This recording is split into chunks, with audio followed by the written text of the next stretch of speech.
After 50 years on the bench as a high court judge, I thought I had seen every form of human betrayal. I was wrong.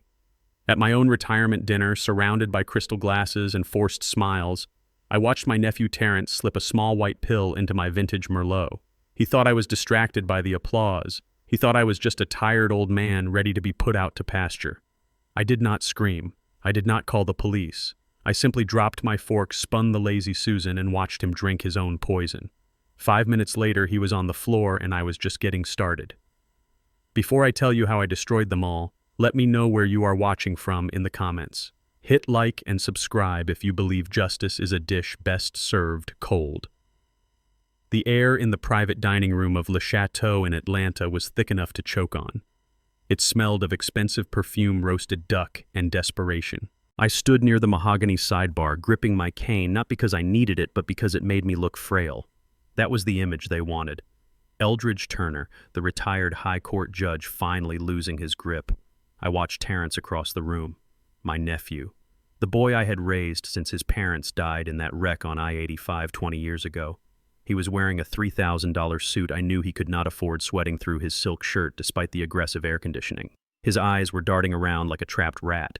He was not looking at me with love. He was looking at me like a winning lottery ticket he could not wait to cash. Beside him was Sarah, my son Tyrell's wife. She was the one pulling the strings. I could see it in the way she nudged Tyrell, the way she whispered in Terrence's ear with a serpentine grace. She was smiling at the guests, but her eyes were cold, calculating the value of the silverware. Sarah had never liked me.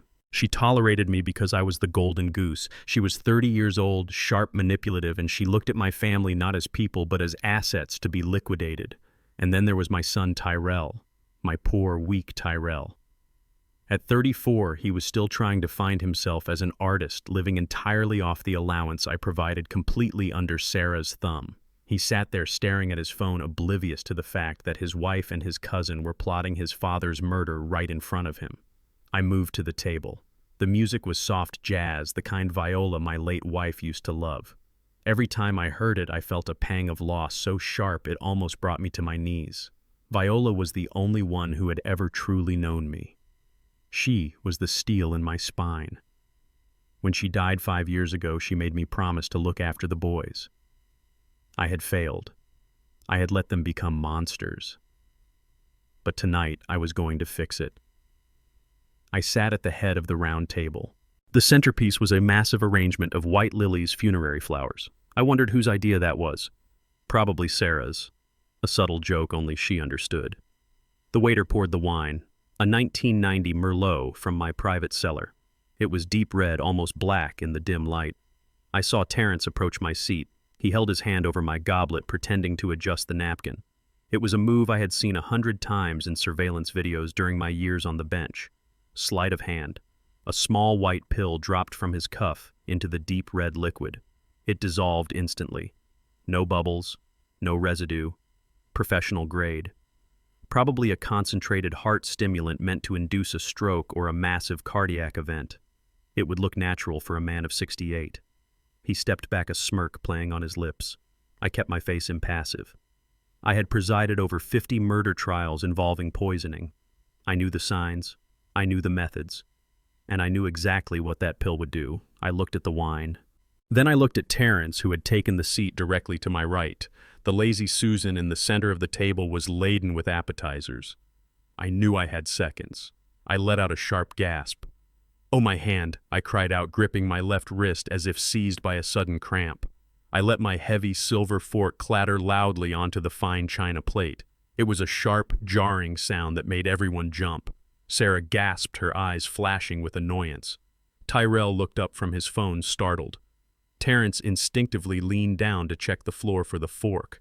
In that split second of distraction, while every eye was turned downward or away, I did not hesitate. I reached out with my right hand and gave the glass lazy Susan a firm, calculated spin. The heavy glass disc rotated smoothly on its bearings. My poisoned goblet slid to the right, stopping perfectly in front of Terrence. His identical, untouched goblet slid in front of me. It was geometry. It was physics. It was justice. By the time Terrence sat up holding the fork he had retrieved from the floor, the swap was complete. The glasses looked exactly the same. The wine was the same level. The lighting hid everything. "Are you okay, Uncle Eldridge?" he asked, his voice dripping with fake concern. "Just a cramp," I muttered, massaging my hand. "Old age. It catches up with us all eventually." He smiled. It was the smile of a predator who thought the trap was sprung. He placed the fork down and adjusted his jacket. He did not notice the glasses had moved. Why would he? He was too focused on the outcome. He stood up, tapping his glass with a spoon. The room fell silent. Everyone turned to look at the young, charismatic director of the Turner Family Charity Foundation. "Family friends," he began, his voice booming with practiced charisma. "Tonight, we honor a giant, my Uncle Eldridge Turner. A man who has dedicated 50 years to the law. A man who has defined justice for this state." He looked down at me. "To your rest, Uncle. May it be long and peaceful." The double meaning was so loud it was deafening. Sarah raised her glass, her eyes locking with mine. There was a challenge in them. She thought she had won. She thought this was the end of the road for the old man. I raised my goblet. The clean one. "To the future," I said, my voice steady, "and to reaping what we sow." Terrence laughed. He thought I was being sentimental. He raised the poisoned chalice to his lips. I watched his throat work as he swallowed the wine, every drop. I took a sip of mine. It tasted like victory. I set my glass down and waited. I checked my watch discreetly. The pill he used, if my suspicion was correct, was likely a compound called digitoxin or something similar. Fast-acting in high doses. 1 minute passed. Terrence remained standing, launching into a speech about the future of the Charity Foundation. He talked about expanding into international markets, about moving funds offshore for tax efficiency. I knew what that meant. He was talking about laundering money. He was talking about gutting the legacy Viola and I had built to pay off his gambling debts. I sat there nodding, playing the part of the proud uncle, while inside I was counting the seconds. 2 minutes. He was sweating more now. He reached up and loosened his tie. He cleared his throat. It must have felt dry. The first sign. His heart rate would be climbing rapidly now, pounding against his ribs like a hammer. He took a sip of water. It wouldn't help. The poison was already in his bloodstream, racing toward his heart. 3 minutes. He started slurring his words. He said legacy, but it came out as legacia. He blinked rapidly as if his vision was blurring. Sarah frowned. She was sharp. She sensed something was wrong. She looked at me, then at Terrence. I saw the realization flicker in her eyes, the sudden dawn of horror. She looked at my glass, then at his. She knew, but she couldn't say anything, not without admitting what they had done. 4 minutes. Terrence paused mid-sentence. He looked confused. He touched his chest, his hand clawing at his silk shirt. He stammered. "I feel strange." The room went quiet.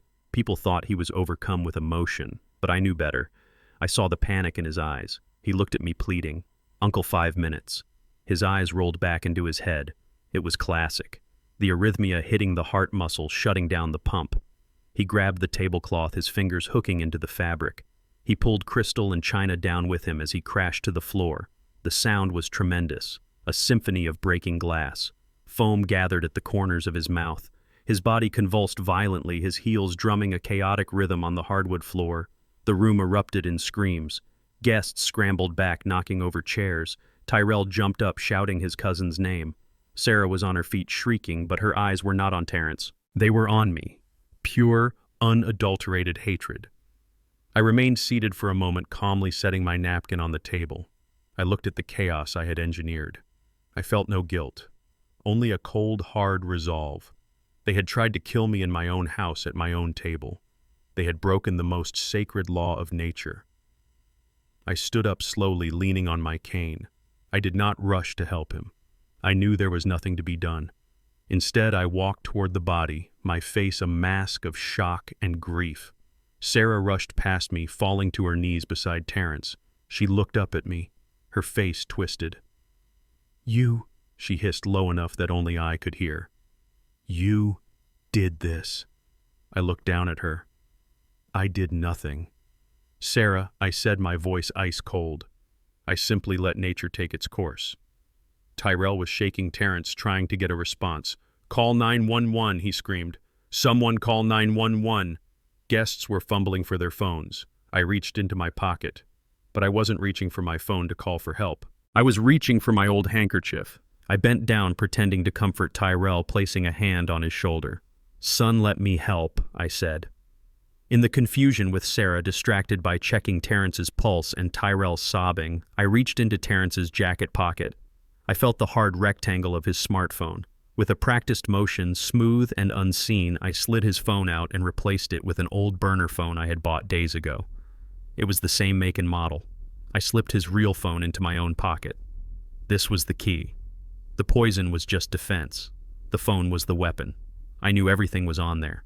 The bank transfers, the messages with Sarah, the gambling debts. It was the black box of their conspiracy. The sirens were audible in the distance now. I stood up, patting my pocket. Terrence had stopped convulsing. He was unconscious, his breathing shallow and ragged. He wasn't dead, not yet. But his life as he knew it was over. And mine, my real life. The fight for my legacy was just beginning. The scream that tore through the dining room was not one of grief, but of accusation. Sarah did not rush to check for a pulse on the man she claimed was her favorite cousin-in-law. She did not loosen his tie or call for a doctor.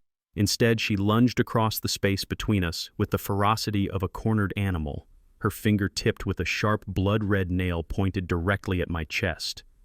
"What did you do to him?" she shrieked. Her voice was pitched perfectly to carry over the commotion, ensuring every senator partner and family friend in that room heard her. "You killed him. I saw you looking at his glass. What did you put in it?" It was a masterclass in deflection. She knew exactly what was in that glass because she was the one who had likely sourced the pill. Now that her plan had catastrophically backfired, she was improvising, trying to convict me in the court of public opinion before the police even arrived. I stood my ground, leaning heavily on my cane, feigning the confusion of a shock-addled old man.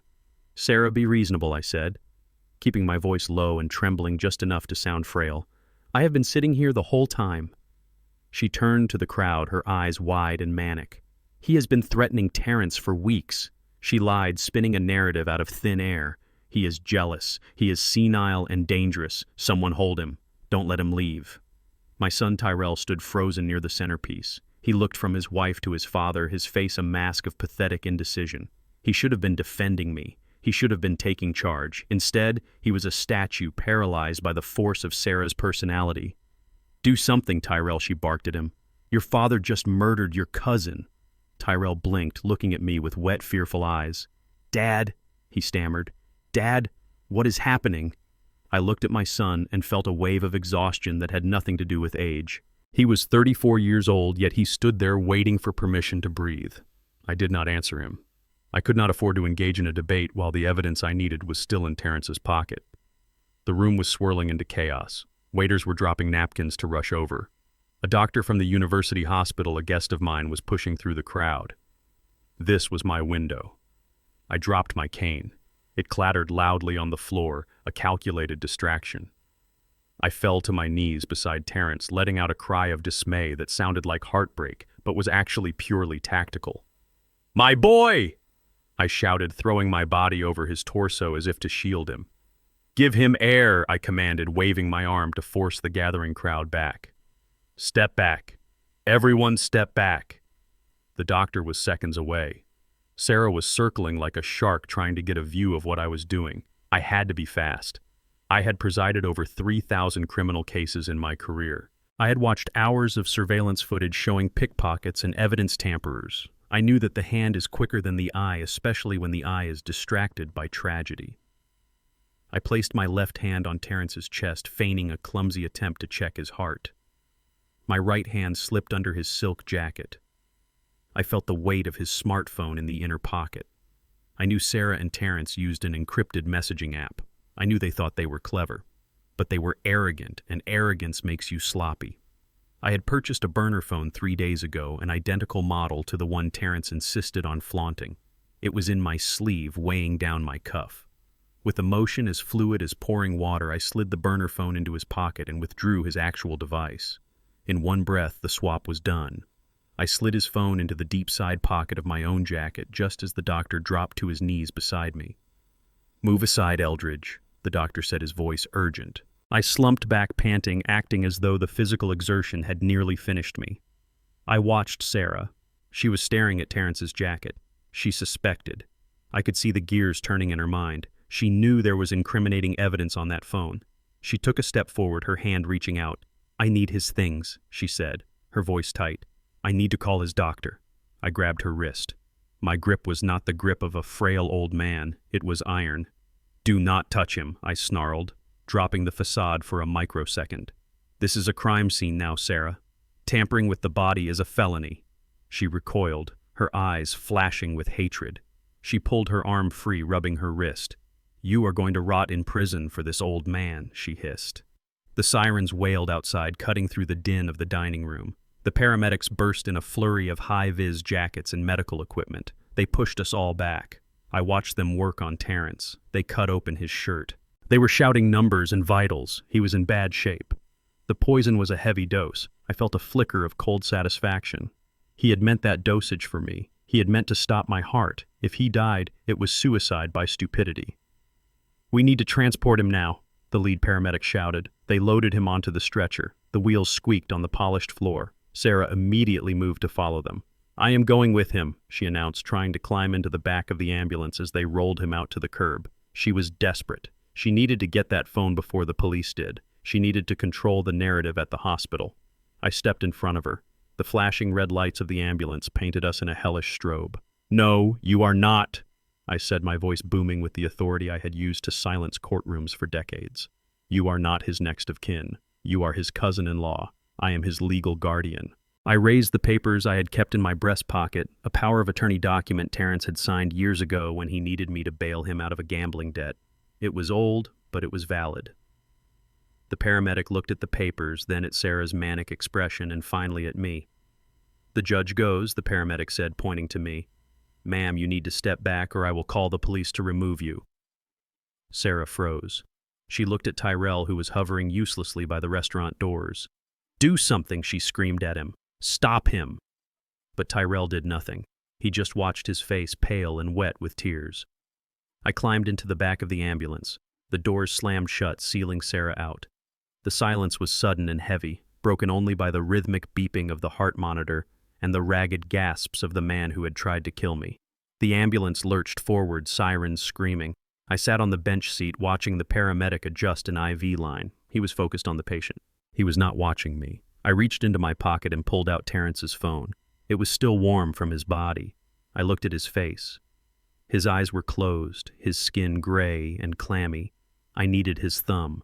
I reached out, taking his limp hand in mine. The paramedic glanced up. "I am just holding his hand," I said softly, praying. The paramedic nodded sympathetically and turned back to the monitor. I pressed Terrence's thumb against the sensor. The screen unlocked instantly. My heart hammered against my ribs louder than the siren. I tapped the messaging icon. There it was, pinned at the top. A contact saved simply as the boss. It was Sarah. I opened the chat. The last message had been sent 6 minutes ago, just before the chaos erupted. It was short. It was brutal. It was the smoking gun I had been waiting for. "Is the old man dead yet?" the message read. I stared at the glowing screen. The timestamp was damning. She had sent it while raising her glass to toast me. I scrolled up. There were weeks of messages, plans, dosages, bank account numbers in the Cayman Islands, jokes about how they would redecorate my house once I was in the ground. It was all there, every ounce of their treachery digitally preserved. I looked down at Terrence. He twitched, a moan escaping his lips. He was fighting for a life he didn't deserve. I quickly forwarded the entire chat history to my own secure cloud server and to my lawyer, Leonard Ross.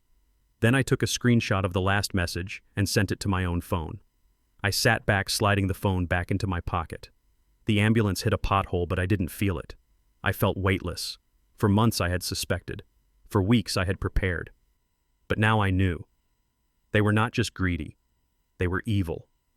And they had made the fatal mistake of thinking I was just a victim. I looked out the back window of the ambulance. I could see Sarah's car following us, weaving through traffic, desperate to catch up. She thought she was chasing a dying nephew and a confused old man. She didn't realize she was chasing her own destruction. I tapped the screen of my own phone, ensuring the files had uploaded. The upload bar turned green. Done. I looked at the paramedic. "Is he going to make it?" I asked. The paramedic shook his head. "Hard to say, Judge. His heart rate is all over the place. Whatever he took, it was potent." I nodded slowly. Yes, I said, staring at the gray face of my nephew. It was very potent indeed. We arrived at the hospital bay. The doors flew open. The cool night air hit my face. It felt like Judgment Day. As they unloaded the stretcher, I saw Sarah's car screech to a halt near the emergency entrance. She jumped out before it even stopped moving. She was running toward us, her heels clicking on the pavement like the ticking of a bomb. I stepped down from the ambulance, gripping my cane, and waited for her. I had the evidence. I had the high ground. And I had absolutely no mercy left to give. The fluorescent lights of the hospital emergency waiting room buzzed with a sound that grated against my nerves like a dental drill. I stood in the shadow of a vending machine, watching the scene unfold with the detached precision of a man who had spent decades observing human guilt from a high bench. Sarah was not grieving. She was working. She had cornered the attending physician near the nurse's station. He was a young man, Dr. Patel, looking exhausted and overmatched by the blonde woman in the blood-spattered silk dress who was currently invading his personal space. I moved closer, leaning on my cane, keeping my footsteps silent on the linoleum floor. I needed to hear this. Sarah was speaking in a low, urgent whisper, her hand resting inappropriately on the doctor's forearm. She was using her full arsenal.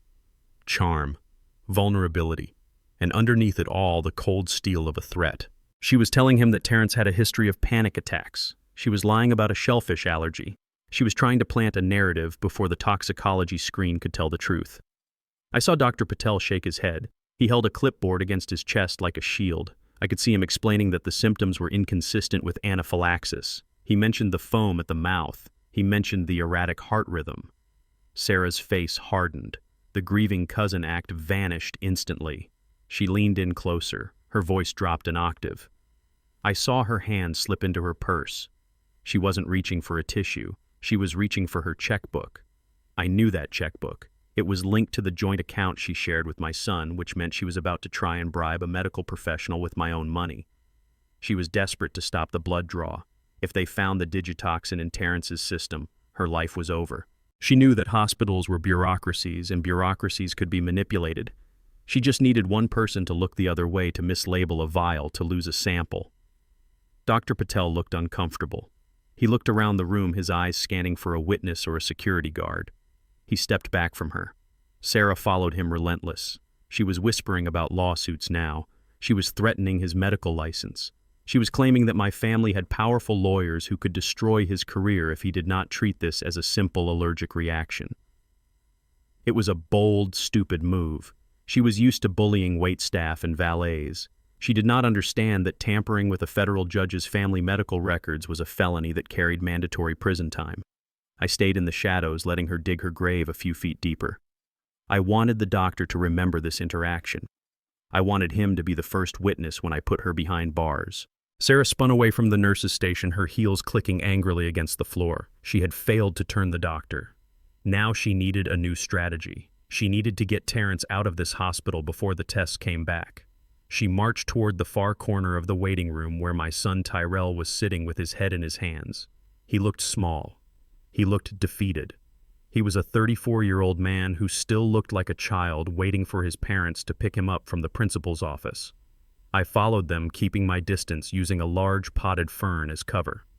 Sarah grabbed Tyrell by the lapels of his jacket and hauled him up from the plastic chair.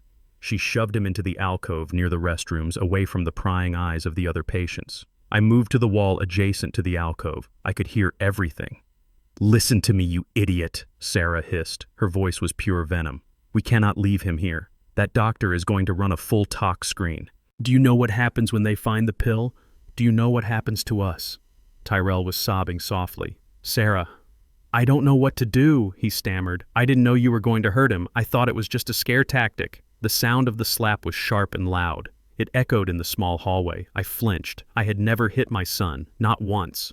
To hear her strike him, to hear the wet impact of her hand against his face, ignited a fire in my belly that I had not felt in years. "Shut up," she snarled. "Stop crying. We are in this together. If I go down, you go down. I will tell them it was your idea. I will tell them you wanted your daddy's money so you could pay for your art studio and your failed gallery. Who are they going to believe? The grieving wife or the son who has been a disappointment his whole life?" She pulled a folded paper from her purse.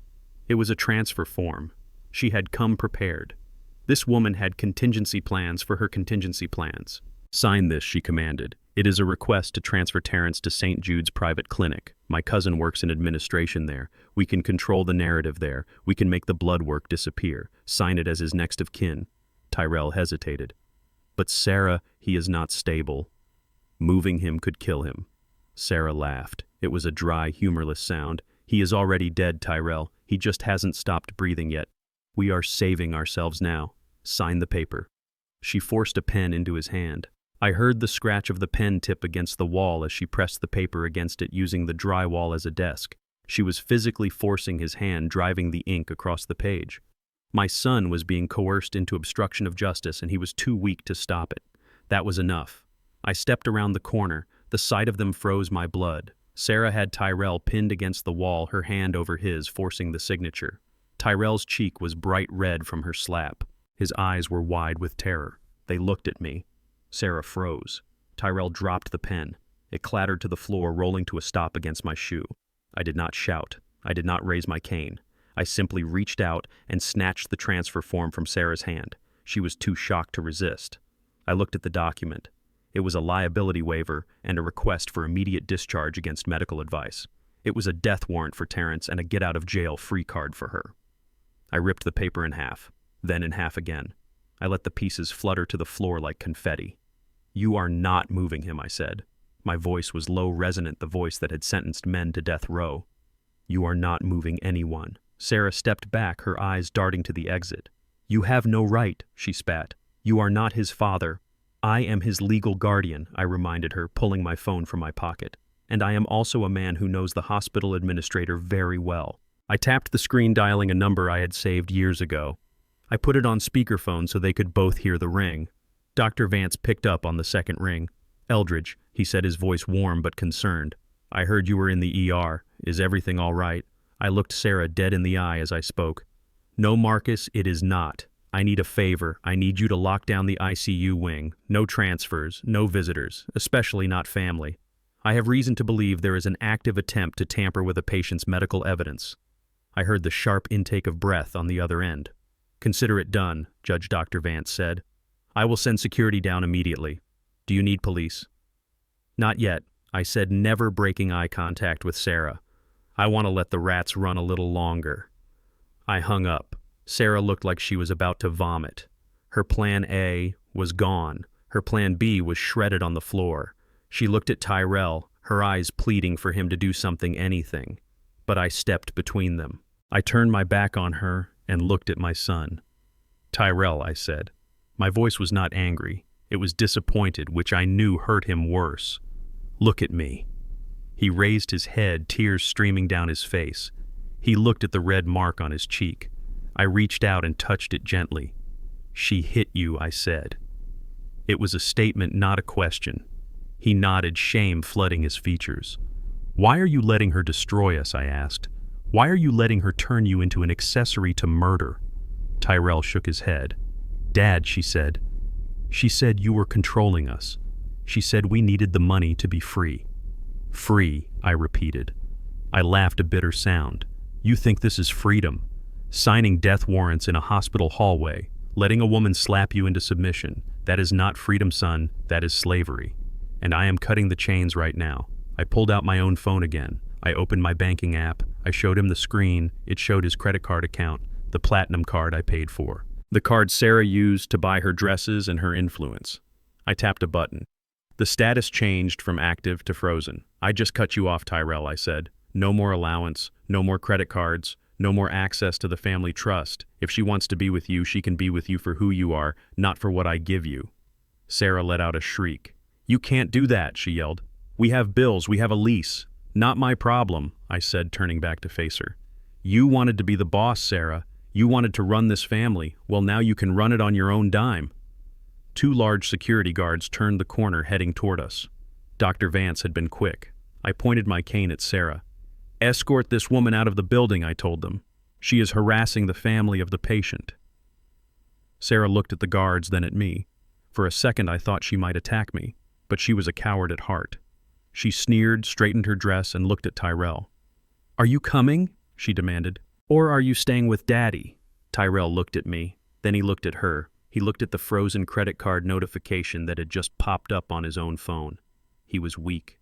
He was scared. But he wasn't stupid. He knew who held the power now.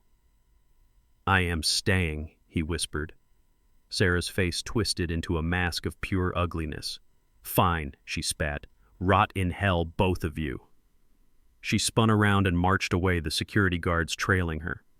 I watched her go. She wasn't defeated yet. I knew that. She was just regrouping.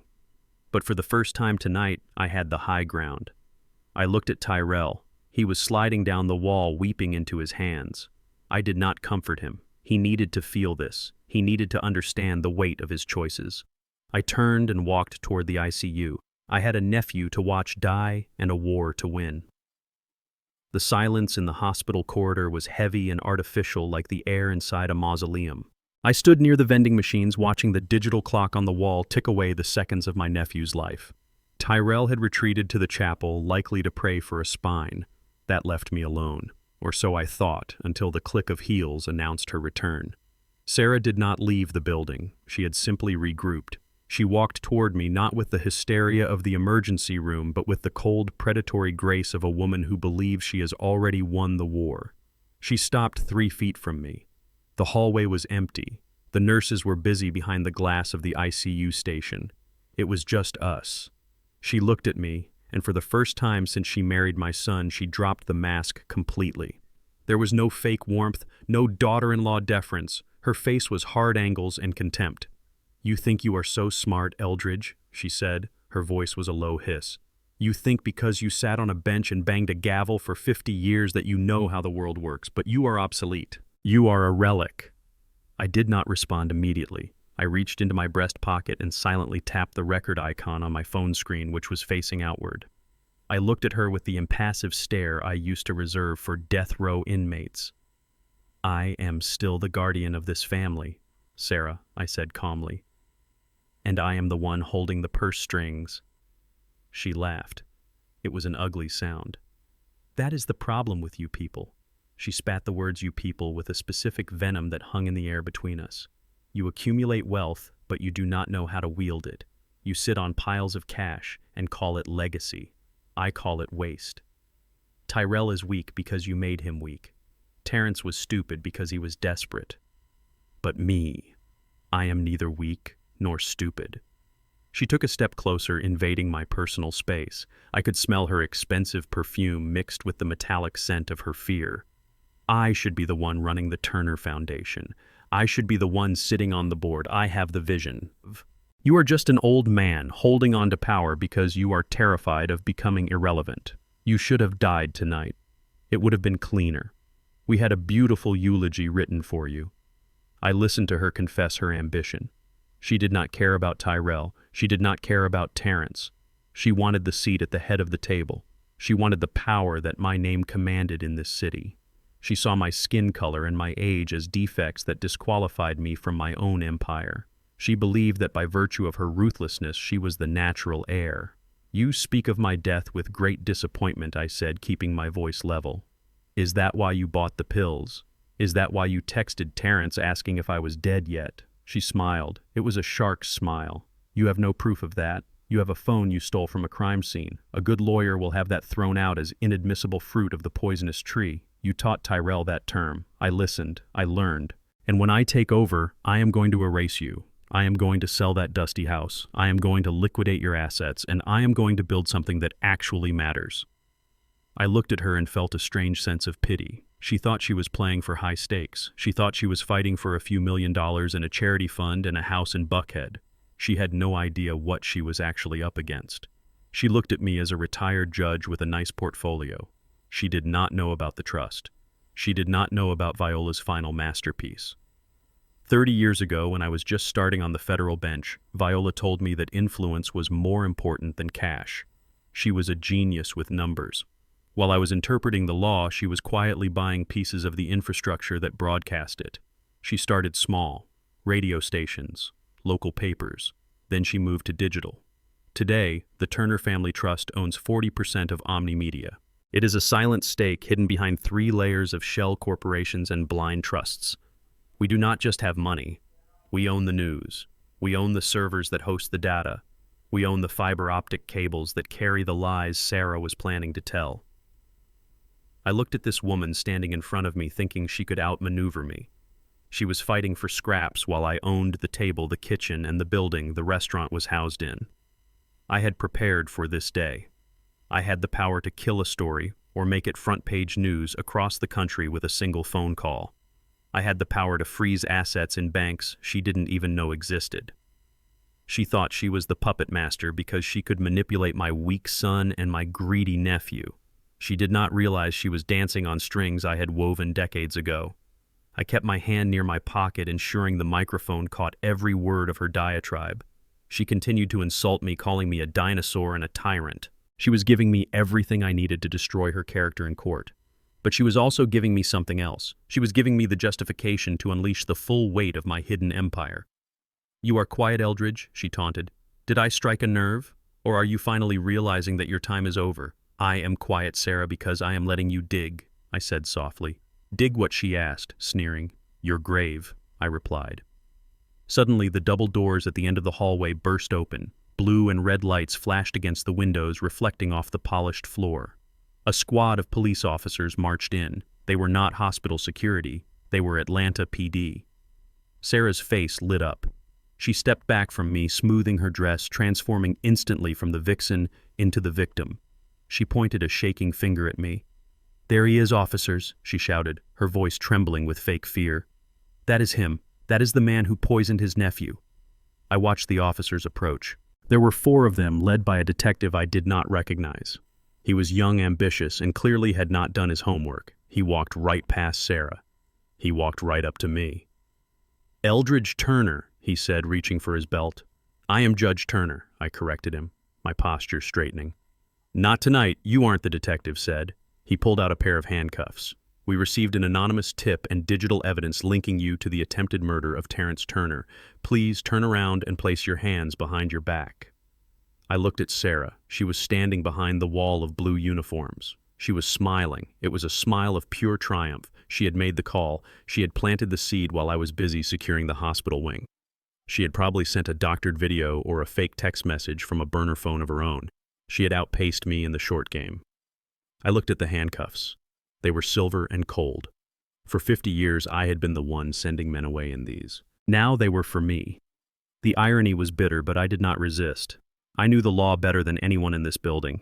Resisting arrest would only give them ammunition. I turned around slowly, offering my wrists. I felt the cold metal click shut against my skin. It was tight, painful. "You are making a mistake, detective," I said calmly. "A mistake that will cost the city millions." "Tell it to the judge," the detective said, shoving me forward. "I am the judge," I whispered to myself. As they marched me past Sarah, she leaned in close. Her voice was a whisper meant only for me. "Checkmate, old man," she said. "Don't worry about the house. I will take good care of it." I did not look at her. I walked with my head high, ignoring the stares of the nurses and the patients. Let her have her moment. Let her think she had won. She had just arrested the wrong man on false charges. She had escalated this from a family dispute to a federal incident. She thought she had put me in a cage. She didn't realize she had just locked herself in with the lion. The interrogation room was designed to break men. It was a concrete box painted a suffocating shade of beige with a single metal table bolted to the floor and a mirror that fooled no one. The air was stale, recycled, and smelled of nervous sweat and old coffee. I sat with my hands cuffed to the table, my back straight, my breathing even. I had sent men to rooms like this for 50 years. I knew the acoustics. I knew the temperature was kept deliberately low to induce shivering and anxiety. But I did not shiver. I waited. The door swung open and the young detective who had arrested me strode in. He was trying too hard. His sleeves were rolled up. His tie was loosened. He carried a tablet computer like it was a weapon. He didn't introduce himself. He didn't offer me water. He slammed the tablet onto the metal table, the sound echoing like a gunshot in the small space. "Watch this," he commanded. I looked at the screen. It was grainy footage from the restaurant. It showed the dinner party. It showed me standing near the table. Then the video jumped. It skipped frames. It showed my hand reaching toward the glass. Then another jump. It showed Terrence drinking. Then another jump. It showed Terrence falling. It was a hack job, a clumsy, amateurish edit designed to create a narrative of guilt where none existed. The angle was convenient, obscuring Terrence's own hands while highlighting mine. It made it look like I had hovered over his glass, perhaps dropping something in before he drank. "We have you on tape, Eldridge," the detective said, leaning over me, invading my personal space. His breath smelled of peppermint and tobacco. "We have witness statements from Sarah Turner and your son Tyrell confirming you had a motive. They say you were jealous of your nephew. They say you were mentally unstable. And now we have the video. Attempted murder. That is 20 years minimum. At your age, that is a life sentence." He paused, waiting for me to crack. He expected tears. He expected a confession. He expected me to beg for a deal. "You can make this easier on yourself," he continued, his voice dropping to a conspiratorial whisper. "Just admit you made a mistake. Admit you were confused. Maybe we can plead it down to manslaughter if he dies. But if you make me work for it, I will make sure you die in prison." I looked at him. I really looked at him. I saw the Rolex Submariner on his wrist. It was brand new, the stainless steel gleaming under the harsh fluorescent lights. That watch cost $12,000. A detective's salary in Atlanta did not cover $12,000 impulse buys. Sarah had been busy. She hadn't just tipped him off, she had bought him. I leaned forward as far as the cuffs would allow. The chain rattled against the table. I looked deep into his eyes and saw the flicker of uncertainty buried beneath his bravado. He knew the evidence was weak. He knew the video was doctored, but he thought I was just a senile old man who wouldn't know the difference. "Are you finished, detective?" I asked. My voice was calm, devoid of fear. He blinked, surprised by my tone. "I am just getting started," he sneered. "No, you are not," I said. "You are finished. You just don't know it yet." I shifted in the metal chair, finding a position of power even while restrained. "Let us talk about the law, detective. Because you seem to have forgotten it. You are showing me a video with 3 distinct timecode jumps. Do you see the timestamp in the corner? It skips from 8:04:15 to 8:04:22. 7 seconds are missing. 7 seconds where the victim's hands are unaccounted for." The detective pulled the tablet back, trying to hide the screen. "That is just a glitch," he stammered. "It is spoliation of evidence," I corrected him, my voice rising like thunder. "In the case of Smith v. State, the appellate court ruled that deliberately altered video evidence is not only inadmissible, but it is grounds for immediate dismissal and sanctions against the prosecution. You are trying to build a case on a foundation of fraud." I looked at his wrist again. "And let us talk about Brady v. Maryland. You are required by law to disclose exculpatory evidence. By hiding the full tape, you are violating my due process rights. And when my lawyer finds out you are doing this at the behest of a third party, you will not just lose your badge. You will be sitting in this chair wearing these cuffs." The detective's face turned a shade of pale gray. He tugged at his collar. "Who said anything about a third party?" he asked, his voice cracking. I nodded at his wrist. "That watch," I said. "It is beautiful. Ceramic bezel, oyster steel. Did you buy that on a cop's salary, or was it a gift from a grieving cousin-in-law who needed a favor? Sarah Turner pays well, does she not? But she does not pay enough to cover the federal indictment for corruption you are currently soliciting." He stepped back, hitting the wall. He was rattled. He realized suddenly that he was not interrogating a suspect. He was being cross-examined by a master. He tried to regain control. He slammed his hand on the table. "Shut up," he shouted. "You don't ask the questions here." "I do ask the questions," I said quietly, "because I know the answers. I know you did not get a warrant for the raw server data. I know you took a thumb drive from Sarah outside the hospital, and I know that you are terrified because you realize you have made a mistake that is going to end your career." I sat back the metal chair, screeching against the floor. "Uncuff me, detective. Do it now, and maybe I will only sue the department for false arrest. Keep me here another 5 minutes, and I will personally see to it that you are indicted for conspiracy to commit murder." He stared at me, paralyzed. The sweat was beadings on his forehead now. He looked at the mirror, wondering who was watching, wondering if his career was already over. He reached for his keys, his hand trembling. Then he stopped. "No," he whispered. "She said you were guilty. She said the video proved it. I am not letting you go."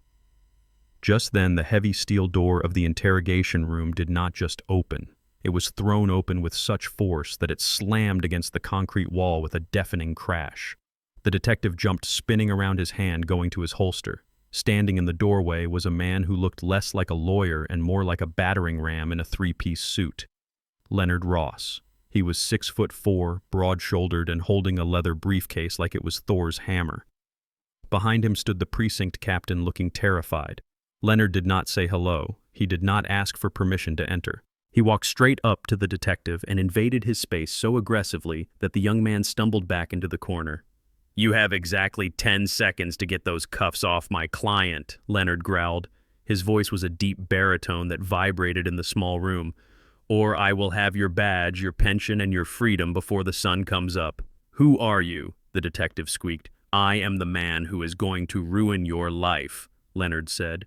He slammed his briefcase onto the table next to the detective's tablet. He popped the latches. Inside was a hard drive and a laptop. Leonard opened the laptop and spun it around.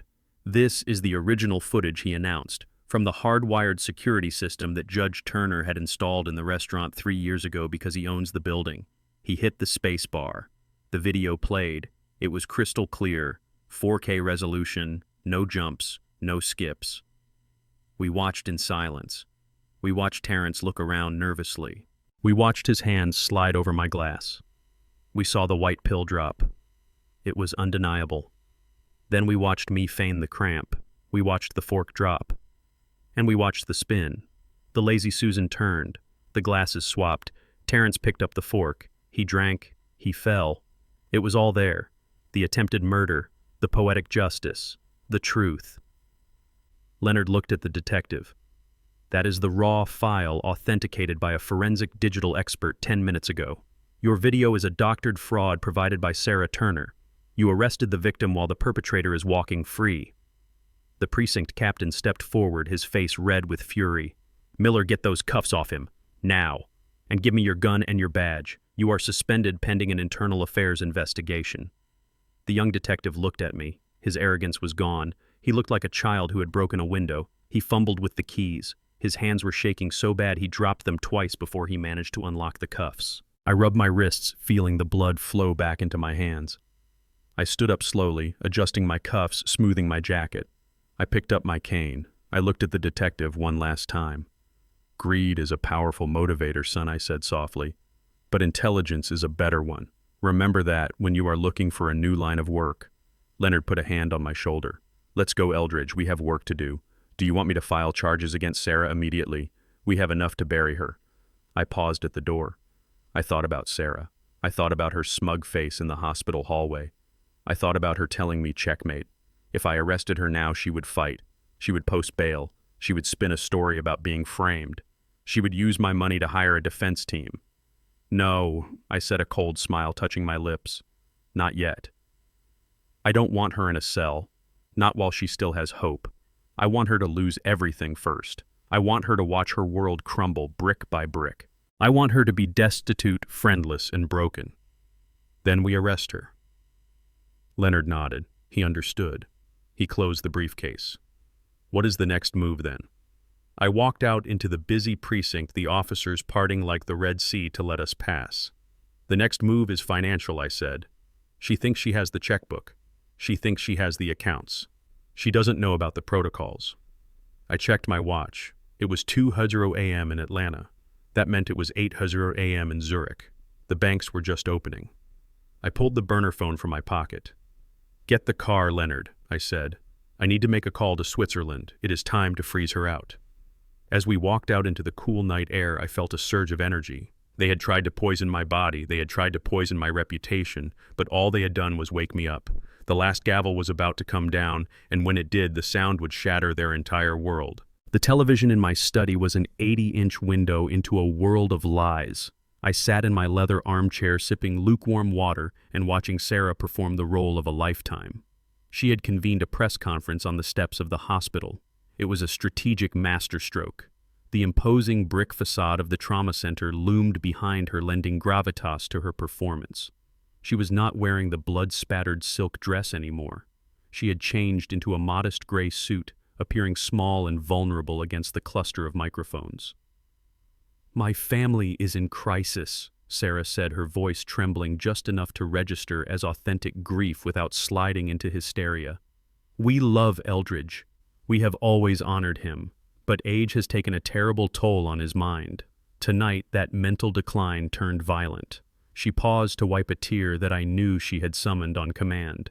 She was painting me not as a villain but as a tragedy. It was smarter than attacking me directly. She was dismantling my credibility. She was creating a narrative where my accusations against her would be dismissed as the ravings of a dementia patient. "We are asking for privacy," she continued while staring directly into the lens of every major news camera in Atlanta. "We just want to get my father-in-law the help he desperately needs before he hurts anyone else. My husband Tyrell is devastated. We are all devastated."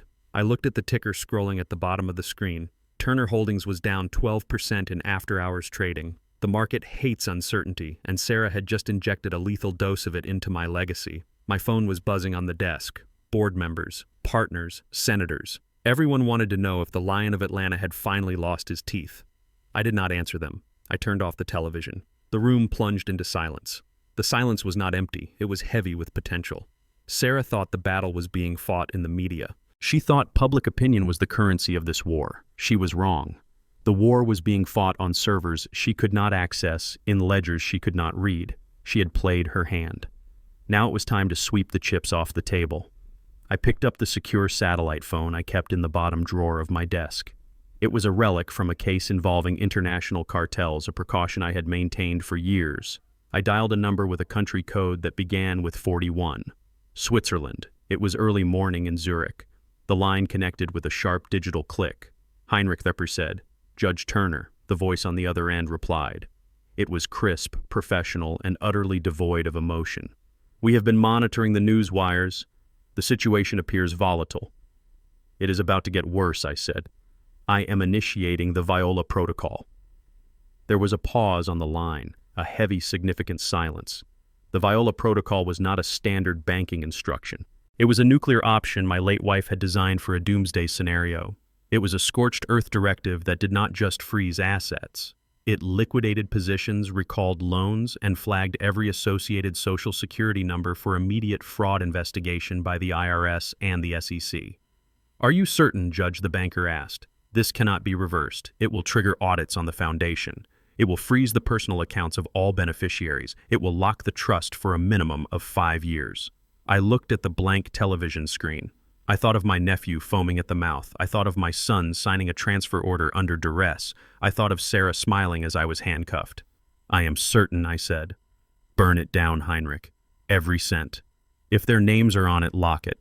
If they have a credit card linked to the trust, cancel it. If they have a lease guaranteed by my signature, revoke it. Leave them with nothing but the clothes on their backs." "Consider it done," the banker said. "The execution will take approximately 3 minutes to propagate through the global banking system. Good luck, Judge." The line went dead. I set the phone down. I leaned back in my chair and closed my eyes. I counted. 1 minute, 2 minutes, 3 minutes. Somewhere in the digital ether, firewalls were slamming shut. Credit limits were dropping to 0. The invisible streams of capital that fueled Sarah's lifestyle were drying up instantly. The trap was sprung. Now I just had to wait for the scream. Across town, in the private dining room of Bacchanalia, one of the most expensive restaurants in the city, Sarah and Tyrell were celebrating. I knew they would be there. It was Sarah's favorite spot to be seen. She needed to project confidence. She needed to show Atlanta that the Turner family was still strong and that she was the new matriarch. They had ordered the tasting menu. They were drinking Dom Perignon. Sarah was likely holding court, telling anyone who would listen how hard it was to commit her beloved father-in-law to a facility.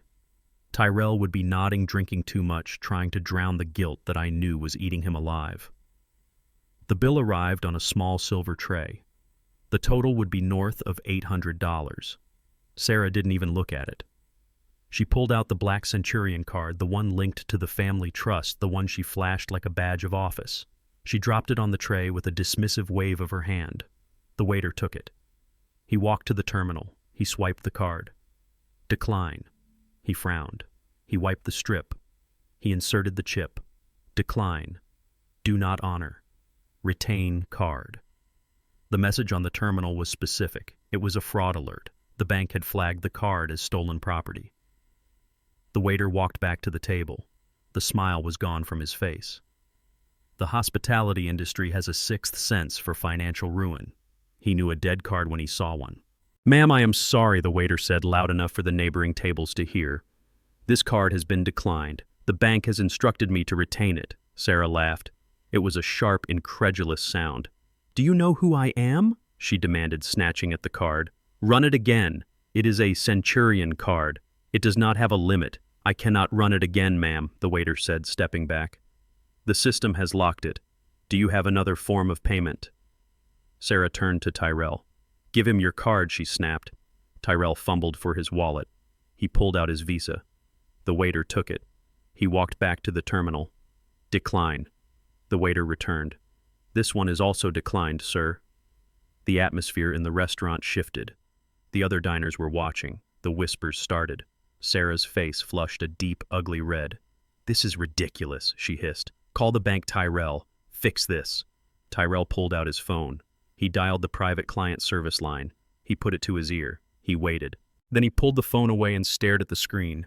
Service suspended. "My phone isn't working," he whispered. "It says the account has been deactivated." Sarah grabbed her own phone. No signal, the family plan, I paid the bill, and I had just canceled the service. They were stranded. In a 5-star restaurant with an $800 bill and no way to pay it, the manager appeared. He was not smiling. "Is there a problem, folks?" he asked. "My father-in-law is playing games," Sarah said, her voice rising to a shriek. "Send the bill to the Turner estate. We are leaving." She stood up, grabbing her purse. She tried to storm out, but the manager blocked her path. "You are not going anywhere until the bill is paid," the manager said. "Or I will call the police." Sarah looked around. She saw the faces of Atlanta's elite, people she wanted to impress, people she wanted to rule. They were looking at her with pity and amusement. She dug into her purse. She pulled out a wad of cash emergency money she kept for valets. She threw it on the table. It wasn't enough, but it was all she had. "Keep the change," she spat. She grabbed Tyrell's arm and dragged him toward the exit. They stumbled out onto the street. The cool night air should have been a relief. But it wasn't, because the valet was not bringing their car. Instead, a flatbed tow truck was backing up to the curb. The yellow lights flashed rhythmically, illuminating the sleek black Mercedes G-Wagon that Sarah drove. The driver was hooking chains to the axle. "Hey!" Sarah screamed, running toward them. "Hey, that is my car! What are you doing?" The driver didn't even look at her. "Repo order, ma'am," he said, chewing on a toothpick. "Lease was revoked an hour ago. Dealership wants it back." "You cannot take my car!" she yelled, grabbing the door handle. "I have rights. Lady, let go of the truck or you are going for a ride," the driver said. He engaged the winch. The Mercedes lifted into the air, its tires spinning uselessly. Sarah watched her status symbol disappear down the street. She stood on the curb, shivering in her designer dress. Tyrell stood behind her, his head hanging low. "We have to go home," she said, her voice hollow. "Call a taxi." "We can't," Tyrell said. "No phones. No cash." They walked. 3 miles in heels. It took them an hour. They arrived at the estate, the grand house I had let them live in, rent-free. They walked up the driveway, exhausted, humiliated, and furious. Sarah marched to the front door. She punched the code into the smart lock. Nothing happened. The keypad was dark. She tried again. Nothing. She pounded on the door. "Open!" she screamed. "Open, damn you!" Tyrell walked to the window and peered inside. "It is pitch black in there, Sarah," he said. She looked at the house. There were no landscape lights, no porch lights. The hum of the central air conditioning unit was gone. "The electricity," she whispered. He cut the power. It was more than the power. I had contacted the utility company and reported the property as vacant. I had contacted the security company and updated the access codes. I had turned their sanctuary into a fortress and locked them on the outside. They stood on the front lawn of the mansion they thought they owned. It was a monolith of stone and shadow. They were cold. They were broke. They were cut off from the world. Sarah sank to her knees on the manicured grass. She looked up at the dark sky and let out a scream of pure primal rage. It echoed through the neighborhood, a sound of total defeat. I sat in my study miles away in my safe house. I did not hear the scream, but I felt it. I poured myself another glass of water. The financial freeze was complete. They had experienced the luxury of my generosity. Now they were experiencing the reality of my absence. The next phase was about to begin. They would be desperate now. And desperate people make mistakes. I picked up my file on the Cayman accounts. It was time to introduce the FBI to my daughter-in-law. It was 3 in the morning when the pounding started on the heavy oak door of my estate. It was not the authoritative knock of the police or the confident rap of a visitor who belonged there. It was a desperate rhythmic thudding like a trapped bird throwing itself against a window pane. I knew who it was before I checked the security monitors. It was my son. I had returned to the main house an hour earlier, leaving the safe house to survey the perimeter. I wanted to be there when reality finally broke through the delusion my family had been living in. I walked to the door, my footsteps echoing in the silent foyer. I did not hurry. I unlocked the deadbolt and pulled the heavy door open. Tyrell stood on the porch, bathed in the harsh yellow light of the motion sensors. He looked like a man who had survived a shipwreck. His designer suit was soaked through with sweat. His expensive loafers were scuffed and muddy. He had run. He had run 5 miles from the downtown impound lot where the tow truck had dumped them to the gates of the kingdom he thought he would inherit. He was alone. Sarah was likely waiting at a 24-hour diner, or perhaps she had found a friend with a couch and a bottle of wine. She would not lower herself to beg. Not yet. But Tyrell was different. He was soft. He looked at me and his face crumbled. "Dad," he gasped, his chest heaving. "Dad, please. You have to stop this. We have no money. We have no car. We walked for hours. Sarah is crying. She is terrified." I looked at him and I felt a deep, ancient ache in my chest. This was my boy, the boy I had taught to ride a bike, the boy I had read to sleep. And now he stood before me begging not for forgiveness but for the restoration of his comfort. "Come inside, Tyrell," I said, stepping aside. He stumbled into the foyer, shivering as the air conditioning hit his damp skin. He looked around the house as if seeing it for the first time. The lights were dim, the shadows were long. "Dad," he said, his voice gaining a little strength now that he was inside. "You made your point. Okay, we get it. You are angry about the hospital. You are angry about the transfer papers. But you cannot just cut us off. It is cruel. Sarah is your daughter-in-law. She loves you. She was just trying to do what was best for Terrence." I walked past him toward the study. I did not offer him a towel. I did not offer him a drink. I offered him his only chance at salvation. "Follow me," I said. He followed me, trailing mud on the Persian rugs. We entered the study, the room where I had written my most famous opinions, the room where I had tried to teach him the value of integrity. I sat behind my desk. He stood in front of it, wringing his hands like a nervous defendant. "She does not love me, Tyrell," I said, my voice flat. "And she certainly does not love you." Tyrell's face flushed. "Do not say that," he snapped. "You do not know her. You only see the ambition. You do not see how she takes care of me. You do not see how she pushes me to be better. She believes in my art. She believes in my potential. She believes in your last name," I corrected him. "She believes in the 9 figures attached to the Turner Trust." He shook his head, backing away. "I knew you would say that. You have always hated her because she is white. You have always looked down on her because she didn't come from money. You are a snob, Dad. A bitter old snob." I opened the top drawer of my desk. Inside was Terrence's phone. I had cracked the passcode hours ago. It was 134, fitting for a man with zero imagination. I had spent the last hour combing through the voice notes and the deleted files. I found what I was looking for. A recording from 3 weeks ago. A conversation between Sarah and a man named Julian, a stockbroker she had been meeting for lunch while Tyrell was at his studio. I placed the phone on the desk. I did not argue. I did not defend myself against his accusations of prejudice. I simply pressed play. The audio was clear. Background noise of a busy cafe, clinking cups, then Sarah's voice, unmistakable and sharp. "I cannot wait much longer, Julian. I really can't. The old man is holding on like a tick. And Tyrell, God, Tyrell is exhausting." Then a man's voice, smooth and laughing. "Why don't you just leave him, Sarah? You are young. You are beautiful." Sarah's laugh was a sound I had never heard before. It was dark and throaty. "Leave him. And walk away with what? A settlement. No, I need the whole pie. Tyrell is a useless daddy's boy, Julian. He couldn't pour water out of a boot if the instructions were on the heel. He has no talent. His art is garbage. I have to pay the galleries to hang it just so he feels important." I watched Tyrell's face. The color drained from his skin, leaving him gray and sickly. He stopped breathing. The recording continued. Sarah's voice was full of contempt. "But he is manageable. That is his only virtue. He does what I tell him. He signs what I put in front of him. He is a golden retriever with a checkbook. Once Eldridge kicks the bucket, I will put Tyrell in a nice facility somewhere quiet. Maybe give him a painting studio to keep him busy. And then I will finally be free to live. With you. With money. With power. I stopped the recording. The silence that followed was heavy enough to crush bones. Tyrell stood frozen. His mouth was open slightly. His eyes were wide, staring at the phone as if it were a venomous snake. I waited for the anger. I waited for him to scream at the woman who had played him for a fool. I waited for him to fall to his knees and apologize for bringing a viper into our home. But the anger didn't come. Instead, denial washed over his face.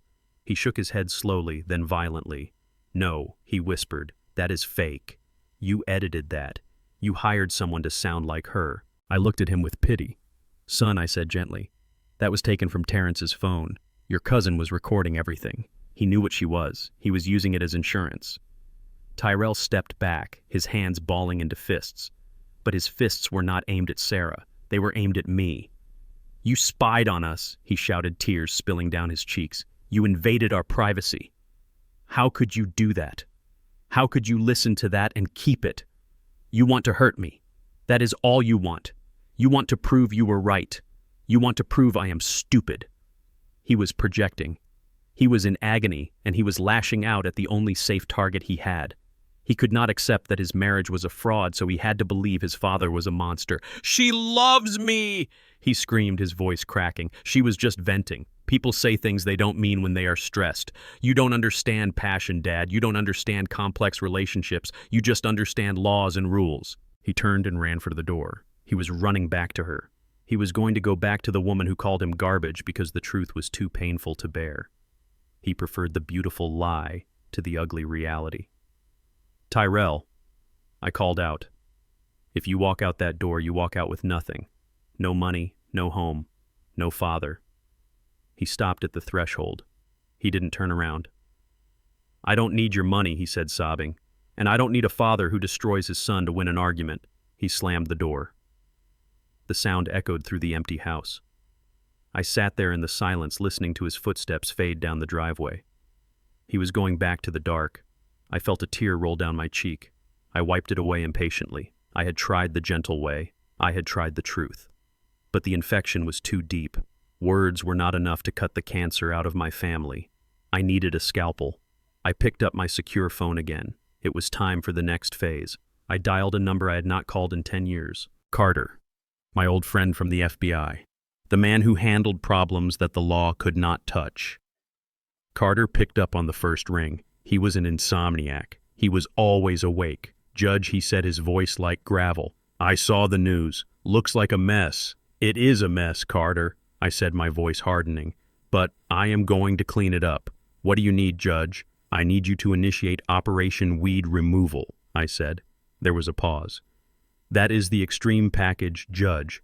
Full surveillance. Forensic accounting, asset seizure, psychological warfare. Are you sure?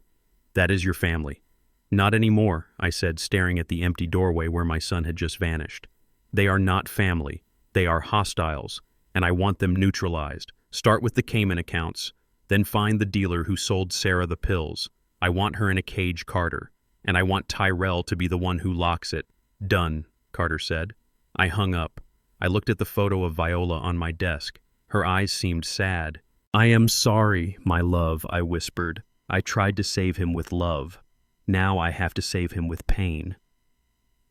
I stood up and walked to the window. Outside, the night was black and cold. Somewhere out there, my son was walking back to his executioner. But he wouldn't die. I wouldn't let him die. I would burn his world to ash, and then I would pull him from the rubble.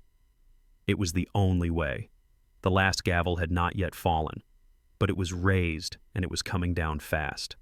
The dining room table was 20 feet of mahogany that I had commissioned 30 years ago to host governors and senators. Tonight it was set for 3 traitors and a judge. I sat at the head of the table, my back to the fireplace, where a low fire crackled despite the warm Atlanta evening. I wanted the room hot. I wanted them sweating. I had sent the message through Tyrell earlier that morning. I told him I was ready to surrender. I told him the media pressure was too much and that I was willing to discuss a transition of power. It was the bait they had been waiting for. They arrived at 8 o'clock sharp. The procession was pathetic and theatrical. Sarah led the way, pushing Terrence in a wheelchair. My nephew looked like a ghost. His skin was sallow and he had a blanket draped over his legs despite the heat. He was playing up the victim role for an audience of one. Tyrell trailed behind them, carrying a leather portfolio case. He would not meet my eyes. He looked at the floor, at the walls, at the chandelier, anywhere but at the father he had betrayed. "Please sit," I said, gesturing to the chairs I had positioned on the left side of the table. I wanted them grouped together, the defense table. Sarah parked the wheelchair and sat next to it. She looked tired, but triumphant. The financial freeze had hurt her. I could see it in the way she wore a dress from last season and the lack of professional grooming she usually mandated, but she thought the suffering was over. She thought she was here to collect the spoils of war. "You look terrible, Eldridge," she said, placing her hands on the table. "The media cycle has been rough on you." I did not respond to the jab. I simply poured myself a glass of water. My hand trembled slightly.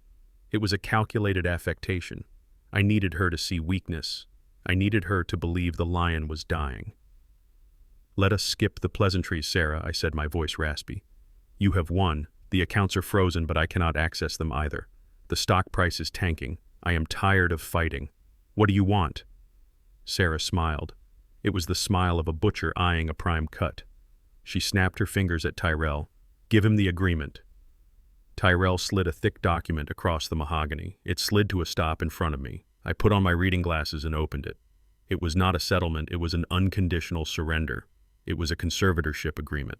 It basically says that you voluntarily relinquish control of the Turner estate, the charitable foundation, and all personal assets to a board of trustees consisting of myself, Tyrell, and Terrence. She explained, her voice light and breezy. "In exchange, we will drop the lawsuits. We will issue a statement saying your mental health has stabilized, and we will move you into the Meadows." The Meadows was a high-end warehousing facility for the wealthy and senile. It was a prison with thread count sheets. I read the clauses. They wanted 80% of the liquid cash immediately. They wanted power of attorney. They wanted the right to sell the real estate. It was a masterclass in greed. "And if I refuse," I asked, looking up over my spectacles. Sarah leaned forward. "Then we released the second video, the one where you threatened Terrence a week before the dinner. We have witnesses who will testify you were losing your mind. We will bury you, Eldridge. You will die in a state facility surrounded by strangers instead of in a luxury suite paid for by your loving family." I looked at Terrence. He was smirking. The poison had nearly killed him, but the promise of money had revived him. "Uncle E," he rasped, his voice damaged from the intubation. "Just sign it. It is over. You had a good run." I looked at Tyrell. "Son, is this what you want? To put your father in a home and strip mine his life's work?" Tyrell swallowed hard. "Dad, you are not well. Sarah says this is the only way to protect the legacy. You almost killed Terrence. We have to take control before you hurt someone else." He actually believed it. She had twisted his reality so thoroughly that he believed he was doing the righteous thing. He was lost. I picked up the heavy fountain pen from the desk set. I held it over the signature line. Sarah's eyes widened. She held her breath. She was watching the ink tip hovering over the paper, visualizing the millions flowing into her accounts. I let the pen hover. My hand shook. Then I set the pen down. "Before I sign, Sarah, I have a legal question," I said. She sighed, rolling her eyes. "What is it now?" "I spent 50 years studying the sentencing guidelines for federal crimes," I said, my voice suddenly steady and strong. The tremble in my hand vanished. I took off my glasses and set them on the document.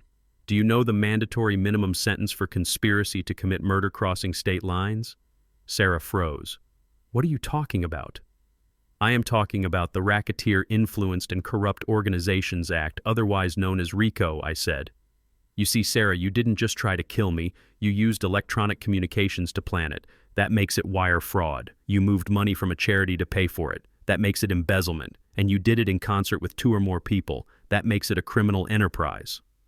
I reached under the table and pulled out a thick red file folder. I tossed it onto the table. It landed with a heavy thud, sliding toward her. "Open it," I commanded. Sarah stared at the folder. She didn't move. "Open it," I roared, slamming my hand onto the table. The sound made Tyrell jump.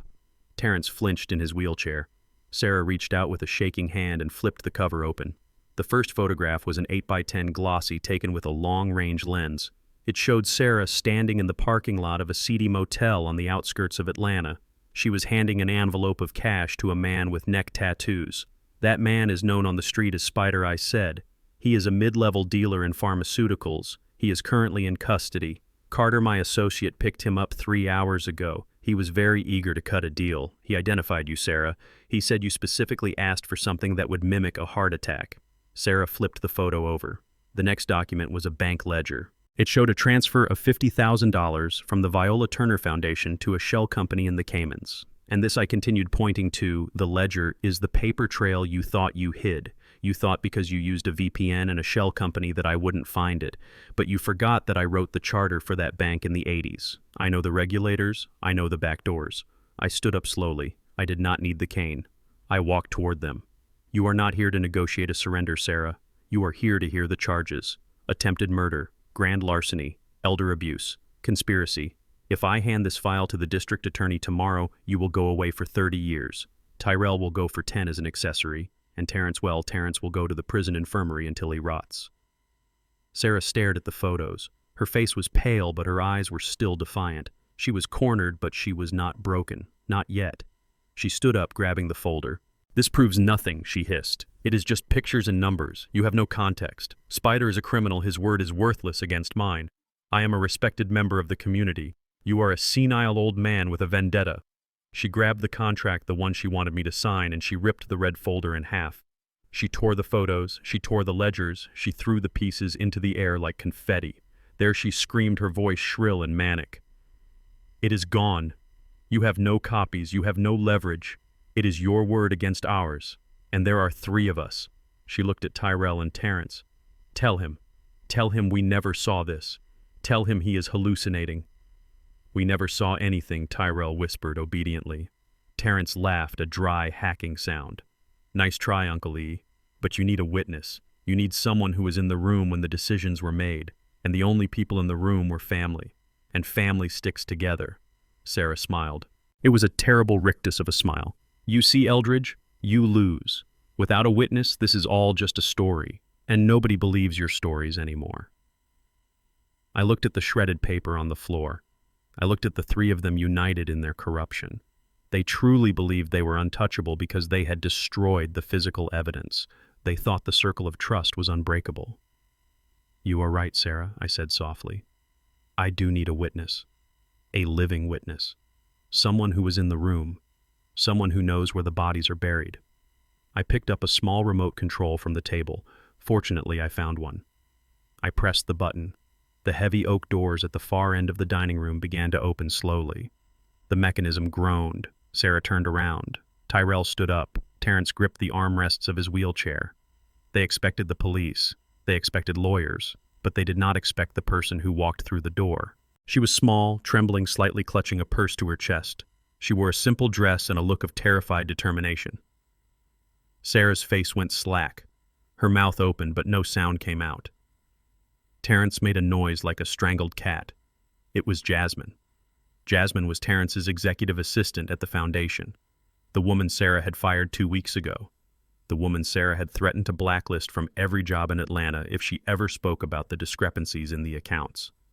Jasmine walked into the room. She did not look at me. She looked straight at Sarah. Hello, Sarah, Jasmine said, her voice shaking but audible. Sarah lunged forward. Get out, she screamed. You have no business here. You are a disgruntled employee. Nobody will believe you. I stepped between them. My presence was a wall she could not pass. She is not just an employee, I said. She is the keeper of the books. And unlike you, she kept backups. Jasmine reached into her purse. She pulled out a silver USB drive. She held it up. The light from the chandelier caught the metal. I have the audio, Sarah, Jasmine said. I recorded the meeting where you told Terrence to buy the poison. I recorded the call where you told Tyrell to shut up and sign the checks. I have it all. Sarah stopped. The color drained from her face completely, leaving her looking like a wax figure. She looked at the USB drive. Then she looked at Terrence. You idiot, she whispered. You said she was handled. You said she was scared. Terrence was shaking his head back and forth. She was supposed to be gone. She was supposed to leave town. I gave her a reason to stay, I said. I gave her protection. I gave her a salary, and I gave her a chance to do the right thing. Sarah looked around the room. Her eyes were wild. The trap had snapped shut. The walls were closing in. She looked at the shredded papers on the floor, then at the USB drive in Jasmine's hand. She realized that tearing up the photos had been a meaningless gesture. The digital ghost of her crimes was immortal. She looked at Tyrell. He was staring at Jasmine with his mouth open.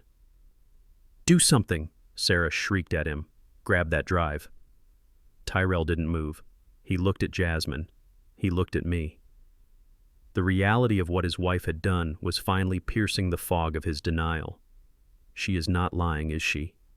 Tyrell asked, his voice quiet. "You really did it. You really planned to kill him." "Shut up, you coward," Sarah yelled. She realized she was losing him. She realized she was losing everything. She turned back to me. Her eyes were full of hate, but also desperation. The arrogance was gone, replaced by the cornered ferocity of a rat. "This isn't over," she said, her voice low and dangerous. "You think a flash drive scares me. You think I didn't prepare for this." She reached into her oversized designer purse. I thought she was reaching for her phone to call a lawyer. I thought she was reaching for a checkbook to try and bribe Jasmine. I was wrong. Her hand came out holding a snub-nosed .38 caliber revolver. The metal was black and ugly against the fine china and crystal. She pointed it straight at Tyrell's head. "Sit down," she commanded, her voice trembling with adrenaline. "Everyone sit down or I will blow his brains out." The room went deadly silent. The fire crackled. Jasmine gasped and covered her mouth. Terrence whimpered. I looked at the gun. Then I looked at Sarah. She had escalated the game. We were no longer in a legal battle. We were in a war zone. And the first casualty was about to be my son. "You are right, Sarah," I said, my voice cutting through the thick tension of the room like a scalpel. "I do need a witness. I need someone who was there when the ink was wet. Someone who knows where the bodies are buried and who held the shovel. You thought you had scrubbed the timeline clean. You thought firing your staff and threatening them with lawsuits was enough to buy their silence. But you forgot the most basic rule of power. Never create an enemy who has nothing left to lose." I reached into my pocket and pulled out a small remote control. It was the same one I used to control the heavy security shutters on the windows, but today it had a different purpose. I pressed the single red button. The heavy oak doors at the far end of the dining room began to groan. The sound was mechanical and ominous, drowning out the crackle of the fireplace. Sarah spun around, her eyes widening. Tyrell stood up so fast his chair screeched against the hardwood floor. Even Terrence tried to push himself up in his wheelchair, his neck straining to see what was coming. They expected the police. They expected a SWAT team. They expected men with guns and badges. They did not expect a young woman in a simple beige cardigan and sensible shoes clutching a handbag to her chest as if it contained the nuclear codes. It was Jasmine. For 3 years, Jasmine had been the executive assistant at the Turner Foundation. She was the one who balanced the books. She was the one who scheduled the meetings. And she was the one Sarah had fired 2 weeks ago, calling her incompetent and threatening to blacklist her from every office in Atlanta if she ever spoke about the discrepancies in the ledger. Sarah thought she had crushed her. She thought Jasmine was a bug she had stepped on and forgotten. But I had found the bug, and I had given her a shield. Jasmine walked into the room. She was trembling. Her face was pale and she looked like she might faint at any moment. But she kept walking. She walked past the empty chairs. She walked past Tyrell, who looked at her with the confusion of a man waking up from a coma. She walked right up to the edge of the mahogany table and stopped 3 feet from Sarah. "Hello, Sarah," Jasmine said. Her voice was shaking, but it was audible. It was the sound of a mouse standing up to a cobra. Sarah's face went slack. Her mouth opened, but no sound came out.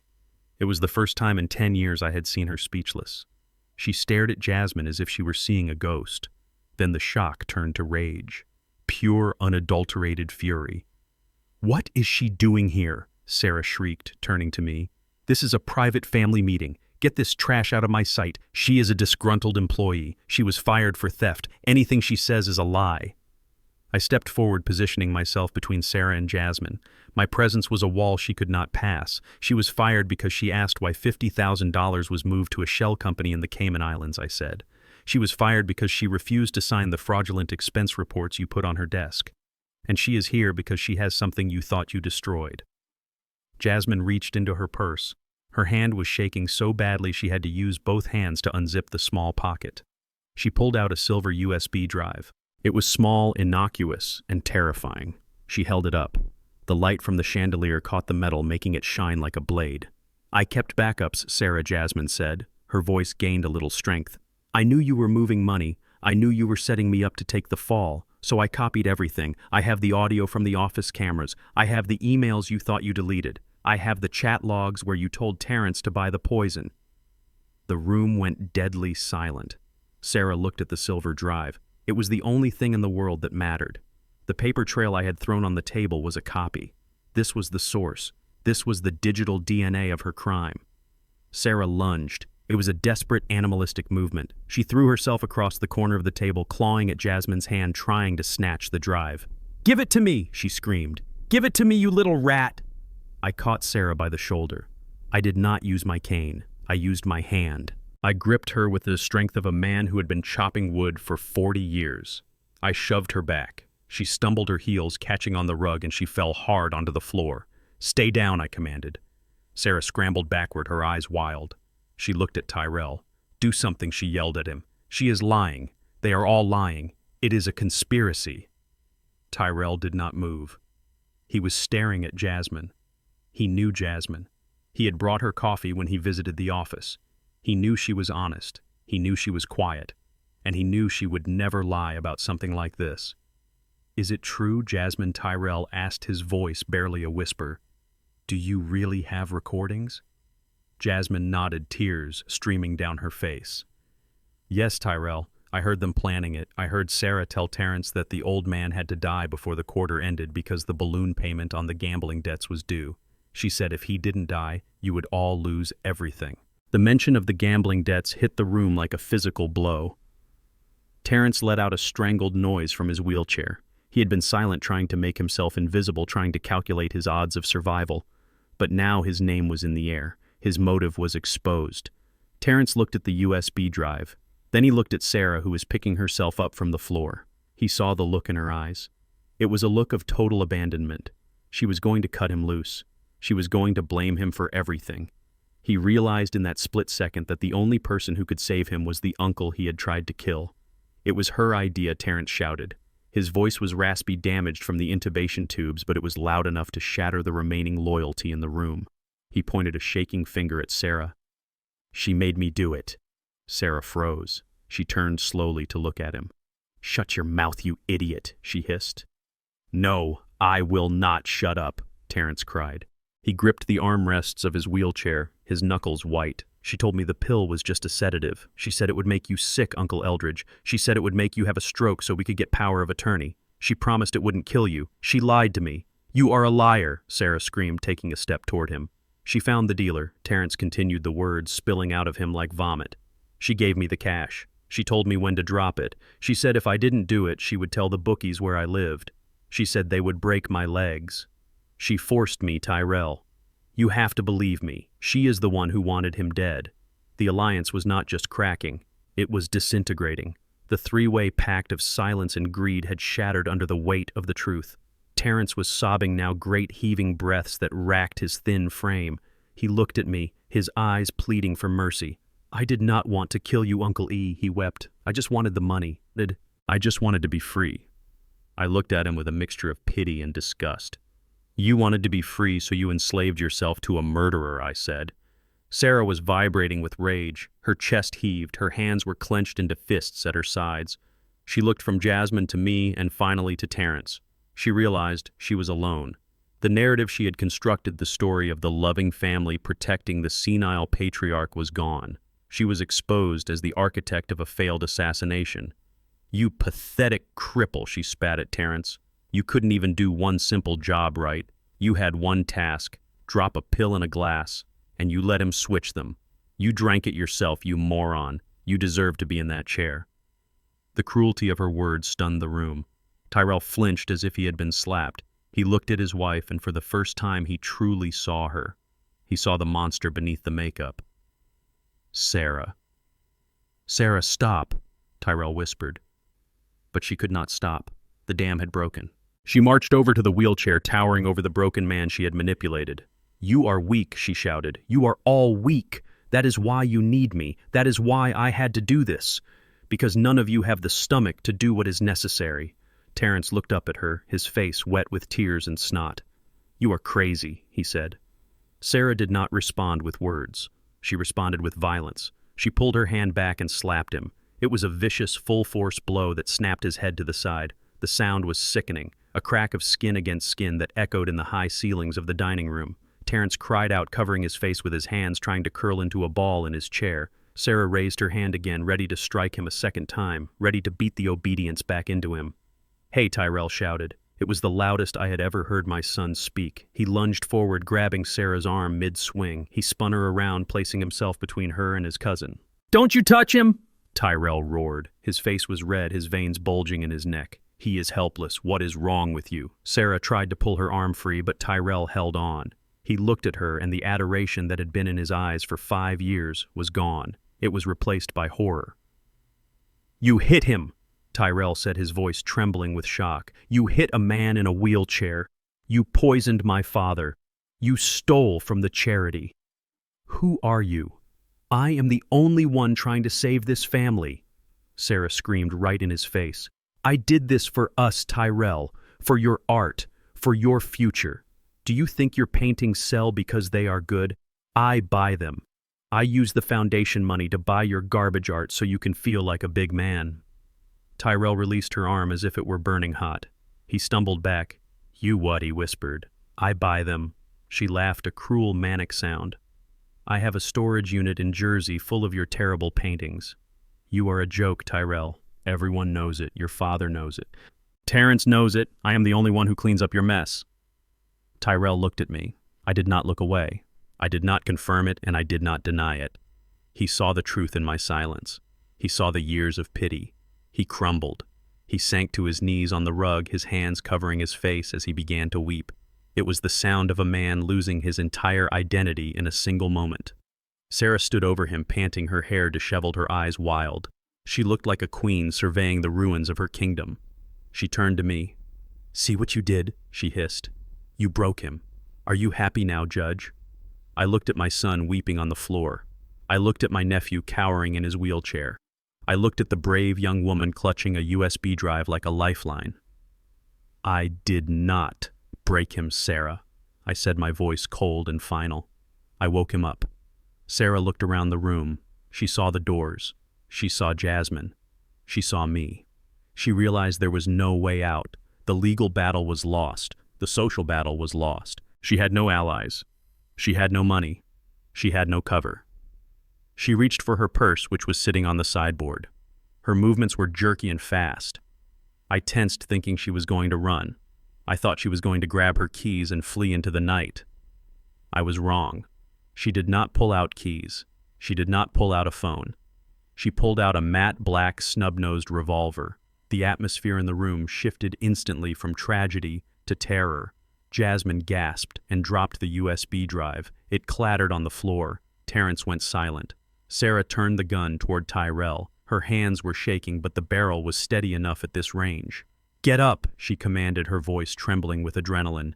"Get up, Tyrell. We are leaving." Tyrell looked up, his eyes blurry with tears. He saw the gun. He saw his wife looking at him down the sights. He didn't move. He couldn't move. "I said get up," she screamed, cocking the hammer. The click was the loudest sound in the world. I stepped forward, raising my hands slowly. "Sarah, look at me," I said. "Put it down. There is no coming back from this." She swung the gun toward me. "Stay back, old man," she warned. "I have nothing left to lose. You took my money. You took my reputation. You took my life. If I am going down, I am taking this whole house with me." She pointed the gun back at Tyrell. "Get up, or I swear to God I will paint the walls with your brains." We were no longer in a courtroom. We were no longer in a negotiation. We were in a slaughterhouse, and Sarah was holding the knife. The barrel of the .38 caliber revolver was a black eye staring unblinkingly at my son's forehead. Sarah held the weapon with a two-handed grip that betrayed her lack of training, but emphasized her lethal intent. Her knuckles were white. Her chest heaved beneath her silk blouse. She was vibrating with a chaotic energy that was far more dangerous than the cold precision of a professional killer. A professional calculates risk. Sarah had stopped calculating. She was operating on pure survival instinct and rage. I watched Tyrell. He was on his knees, his hands raised in a pathetic gesture of surrender. Tears streamed down his face, mixing with the snot running from his nose. He looked at the woman he had married, the woman he had defended against my counsel for 5 years, and he finally saw the truth. She was not his partner. She was his captor, and now she was his executioner. Sarah put the gun down. I said, my voice low and steady. I kept my hands visible, palms open, showing her I held no weapon. You are making a mistake that you cannot fix. Put it down, and we can talk. Talk, she screamed, her voice cracking. Talk about what? About how you destroyed me, about how you froze my accounts and towed my car. There is nothing to talk about, old man. There is only action. You want to save your precious son. Then you are going to open that safe. She gestured with the gun barrel toward the painting on the far wall. Behind the portrait of Viola was a wall safe. She knew it was there. She knew I kept emergency cash and bearer bonds inside. She had been cataloging my assets for years, waiting for the moment to liquidate them. Open it, she commanded, swinging the gun back to Tyrell's head. Open it, or I will open his skull. I did not move toward the safe. I took a step toward her. Sarah flinched. Her finger tightened on the trigger. The cylinder of the revolver rotated slightly. One more pound of pressure and the hammer would drop. Stay back, she shrieked. I swear I will do it. I hate him. I hate you. I hate this whole family. You think you are better than me? You think because you have money and history that you can look down on me? Well, look at me now. I am the one holding the gun. I am the one in charge. She was unraveling. The facade of the sophisticated socialite had melted away, revealing the raw, ugly greed beneath. She was projecting all her failures, all her insecurities onto us. In her mind, she was the victim. We were the villains who had forced her to violence. It was the classic logic of the abuser. I looked at Tyrell. He was paralyzed. He was waiting to die. I knew I had to act. I knew that reasoning with her was impossible. She had crossed the Rubicon. She had pulled a gun in a room full of witnesses. She knew she was going to prison. The only currency she had left was my son's life, and she intended to spend it to buy her freedom. I stopped moving. I stood tall, my spine straightening against the weight of my 68 years. I looked at her with the full force of my authority. I did not look at the gun. I looked into her eyes. You are not in charge, Sarah, I said, my voice booming in the silent room. You are a trespasser. You are a thief, and you are a coward. She gasped. How dare you, she hissed. I dare because I know you, I continued. I know where you came from. I know what you are. You thought you could marry into this family and steal our soul. You thought Tyrell was weak so you could break him. And you were right. He is weak. I glanced down at my son. He looked up at me, his eyes filled with shame. He is weak because he has a good heart, I said, my voice softening slightly. He trusts people. He believes in love. He believes in art. He is not a shark like you. He is not a killer. I turned my gaze back to Sarah. The gun was shaking violently now. But I am, I said. The words hung in the air. Sarah blinked, confusion warring with her rage. I have sent men to the electric chair, Sarah, I said, stepping closer. I have signed warrants that ended lives. I have looked into the eyes of monsters far scarier than you, and I have not blinked. You think this gun gives you power. It only gives you a sentence. She laughed, a high-pitched, hysterical sound. You are bluffing, old man. You are unarmed. You are helpless. Open the safe. I will not open the safe, I said, and you will not shoot him. Why not, she challenged. Because I love him. Because I promised his mother I would protect him. Because he is Viola's son. I roared, my voice shaking the crystal in the cabinets. And as long as there is breath in my body, you will not harm a hair on his head. You called him garbage. You called him useless. But he has something you will never have. He has honor. He has blood that is worth more than all the money in that safe. Sarah's face twisted. Honor, she spat. Honor doesn't pay the bills. Honor doesn't buy power. This buys power. She raised the gun, aiming it directly between Tyrell's eyes. Her expression hardened. She was going to do it. She was going to kill him just to hurt me, just to prove she could. Say goodbye to Daddy Tyrell, she whispered. I did not scream. I did not lung. I did not beg. I had prepared for this moment. I had anticipated the violence because violence is the last refuge of the incompetent. I tightened my grip on my cane. It was made of solid hickory topped with a heavy brass handle. It was not just a walking aid, it was a tool. I lifted the cane and slammed it down onto the hardwood floor with all my strength. Crack. The sound was sharp and percussive like a gunshot itself. It was the signal. The house responded instantly. I had spent a fortune upgrading the security system after a death threat during the cartel trials 10 years ago. It was a system designed for a siege. It was designed to disorient and incapacitate. The moment the acoustic sensor in the floorboard registered the specific frequency of the impact the protocol initiated, metal shutters slammed down over the windows with the force of a guillotine crashing into place and sealing the room in steel. The sound was deafening, a mechanical roar that drowned out Sarah's scream. Simultaneously, the main breaker for the dining room tripped. The chandelier died. The sconces died. The fire in the hearth was the only source of light, and the shutters had created a vacuum effect that sucked the oxygen toward the chimney, dimming the flames to a dull orange glow. The room plunged into near-total darkness. It was chaos. Absolute engineered chaos. I dropped to the floor, moving with a speed that belied my age. I knew the layout of the room by heart. I knew exactly where Tyrell was kneeling. I knew exactly where Sarah was standing. I heard Sarah scream in the dark. It was a sound of pure panic. She was blind. She was disoriented. The sudden noise in the darkness had stripped away her control. I scrambled forward on my hands and knees. My objective was simple: shield the target. I found Tyrell. He was curled into a ball, sobbing. I grabbed his jacket. "Get down," I whispered urgently. "Stay down." "Where are you?" Sarah shrieked. "I will kill you. I will kill all of you." I saw the muzzle flash before I heard the sound. Bang! The gunshot was deafening in the enclosed space. The flash illuminated the room for a split second like a strobe light in a nightmare. In that brief flash, I saw her. She was spinning around, firing blindly into the dark. Her face was a mask of terror and rage. She wasn't aiming anymore. She was just shooting. Bang! A second shot tore into the mahogany table, sending splinters of wood flying. I threw myself over Tyrell, covering his body with mine. I buried his head in my chest. I felt him shaking. "Dad," he cried out. "Dad." "Hush," I whispered. "Don't move." Bang! The third shot was closer. I felt the wind of the bullet pass near my ear. It shattered a vase on the sideboard. She was emptying the cylinder. She had 6 shots. 3 were gone. I held my son tight. I smelled the gunpowder in the air. I smelled the fear. "Come out," Sarah screamed. "Come out and die." She fired again. Bang! This time I felt it. It wasn't a sharp pain, not at first. It felt like someone had punched me in the shoulder with a sledgehammer. The impact spun me slightly, knocking the wind out of me. A burning sensation spread rapidly across my upper back. I gritted my teeth, stifling a groan. I could not make a sound. If she knew where I was, she would finish the job. Dad, Tyrell whispered, "You are bleeding." I pressed my hand over his mouth. "Quiet," I hissed.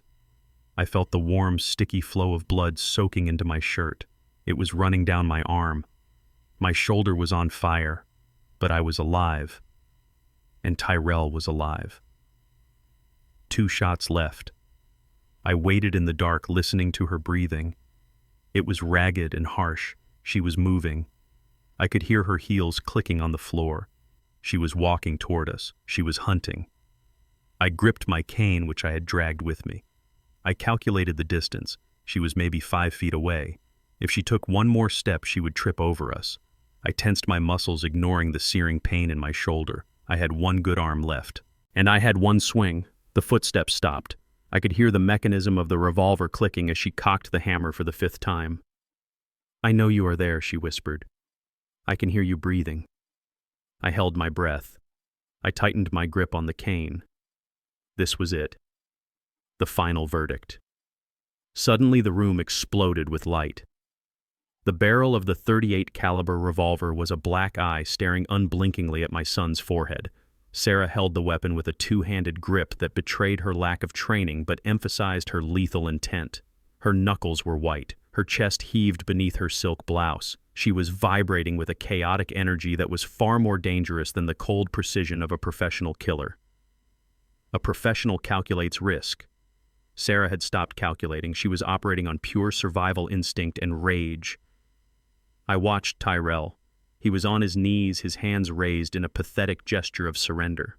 Tears streamed down his face, mixing with the snot running from his nose. He looked at the woman he had married, the woman he had defended against my counsel for 5 years, and he finally saw the truth. She was not his partner. She was his captor, and now she was his executioner. Sarah put the gun down. I said, my voice low and steady. I kept my hands visible, palms open, showing her I held no weapon. You are making a mistake that you cannot fix. Put it down and we can talk. Talk, she screamed, her voice cracking. Talk about what? About how you destroyed me, about how you froze my accounts and towed my car. There is nothing to talk about, old man. There is only action. You want to save your precious son. Then you are going to open that safe. She gestured with the gun barrel toward the painting on the far wall. Behind the portrait of Viola was a wall safe. She knew it was there. She knew I kept emergency cash and bearer bonds inside. She had been cataloging my assets for years, waiting for the moment to liquidate them. Open it, she commanded, swinging the gun back to Tyrell's head. Open it, or I will open his skull. I did not move toward the safe. I took a step toward her. Sarah flinched. Her finger tightened on the trigger. The cylinder of the revolver rotated slightly. One more pound of pressure, and the hammer would drop. Stay back, she shrieked. I swear I will do it. I hate him. I hate you. I hate this whole family. You think you are better than me. You think because you have money and history that you can look down on me? Well, look at me now. I am the one holding the gun. I am the one in charge. She was unraveling. The facade of the sophisticated socialite had melted away, revealing the raw, ugly greed beneath. She was projecting all her failures, all her insecurities onto us. In her mind, she was the victim. We were the villains who had forced her to violence. It was the classic logic of the abuser. I looked at Tyrell. He was paralyzed. He was waiting to die. I knew I had to act. I knew that reasoning with her was impossible. She had crossed the Rubicon. She had pulled a gun in a room full of witnesses. She knew she was going to prison. The only currency she had left was my son's life, and she intended to spend it to buy her freedom. I stopped moving. I stood tall, my spine straightening against the weight of my 68 years. I looked at her with the full force of my authority. I did not look at the gun. I looked into her eyes. You are not in charge, Sarah, I said, my voice booming in the silent room. You are a trespasser. You are a thief. And you are a coward. She gasped. How dare you, she hissed. I dare because I know you, I continued. I know where you came from. I know what you are. You thought you could marry into this family and steal our soul. You thought Tyrell was weak so you could break him. And you were right. He is weak. I glanced down at my son. He looked up at me, his eyes filled with shame. He is weak because he has a good heart, I said, my voice softening slightly. He trusts people. He believes in love. He believes in art. He is not a shark like you. He is not a killer. I turned my gaze back to Sarah. The gun was shaking violently now. But I am, I said. The words hung in the air. Sarah blinked, confusion warring with her rage. I have sent men to the electric chair, Sarah, I said, stepping closer. I have signed warrants that ended lives. I have looked into the eyes of monsters far scarier than you, and I have not blinked. You think this gun gives you power. It only gives you a sentence. She laughed, a high-pitched, hysterical sound. You are bluffing, old man. You are unarmed. You are helpless. Open the safe. I will not open the safe, I said, and you will not shoot him. Why not, she challenged. Because I love him. Because I promised his mother I would protect him. Because he is Viola's son, I roared, my voice shaking the crystal in the cabinets. And as long as there is breath in my body, you will not harm a hair on his head. You called him garbage. You called him useless. But he has something you will never have. He has honor. He has blood that is worth more than all the money in that safe. Sarah's face twisted. Honor, she spat. Honor doesn't pay the bills. Honor doesn't buy power. This buys power. She raised the gun, aiming it directly between Tyrell's eyes. Her expression hardened. She was going to do it. She was going to kill him just to hurt me, just to prove she could. Say goodbye to Daddy Tyrell, she whispered. I did not scream. I did not lung. I did not beg. I had prepared for this moment. I had anticipated the violence because violence is the last refuge of the incompetent. I tightened my grip on my cane. It was made of solid hickory topped with a heavy brass handle. It was not just a walking aid. It was a tool. I lifted the cane and slammed it down onto the hardwood floor with all my strength. Crack! The sound was sharp and percussive like a gunshot itself. It was the signal. The house responded instantly. I had spent a fortune upgrading the security system after a death threat during the cartel trials 10 years ago. It was a system designed for a siege. It was designed to disorient and incapacitate. The moment the acoustic sensor in the floorboard registered the specific frequency of the impact the protocol initiated, metal shutters slammed down over the windows with the force of a guillotine crashing into place and sealing the room in steel. The sound was deafening, a mechanical roar that drowned out Sarah's scream. Simultaneously, the main breaker for the dining room tripped. The chandelier died. The sconces died. The fire in the hearth was the only source of light, and the shutters had created a vacuum effect that sucked the oxygen toward the chimney, dimming the flames to a dull orange glow. The room plunged into near total darkness. It was chaos. Absolute engineered chaos. I dropped to the floor, moving with a speed that belied my age. I knew the layout of the room by heart. I knew exactly where Tyrell was kneeling. I knew exactly where Sarah was standing. I heard Sarah scream in the dark. It was a sound of pure panic. She was blind. She was disoriented. The sudden noise and the darkness had stripped away her control.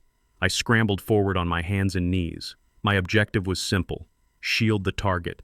I found Tyrell. He was curled into a ball, sobbing. I grabbed his jacket. "Get down," I whispered urgently. "Stay down." "Where are you?" Sarah shrieked. "I will kill you. I will kill all of you." I saw the muzzle flash before I heard the sound. Bang! The gunshot was deafening in the enclosed space. The flash illuminated the room for a split second like a strobe light in a nightmare. In that brief flash, I saw her. She was spinning around, firing blindly into the dark. Her face was a mask of terror and rage. She wasn't aiming anymore. She was just shooting. Bang! A second shot tore into the mahogany table, sending splinters of wood flying. I threw myself over Tyrell, covering his body with mine. I buried his head in my chest. I felt him shaking. "Dad!" he cried out. "Dad!" "Hush!" I whispered. "Don't move!" Bang! The third shot was closer. I felt the wind of the bullet pass near my ear. It shattered a vase on the sideboard. She was emptying the cylinder. She had 6 shots. 3 were gone. I held my son tight. I smelled the gunpowder in the air. I smelled the fear. "Come out!" Sarah screamed. "Come out and die!" She fired again. Bang! This time I felt it. It wasn't a sharp pain. Not at first. It felt like someone had punched me in the shoulder with a sledgehammer. The impact spun me slightly, knocking the wind out of me. A burning sensation spread rapidly across my upper back. I gritted my teeth, stifling a groan. I could not make a sound. If she knew where I was, she would finish the job. Dad, Tyrell whispered, "You are bleeding." I pressed my hand over his mouth. "Quiet," I hissed. I felt the warm, sticky flow of blood soaking into my shirt. It was running down my arm.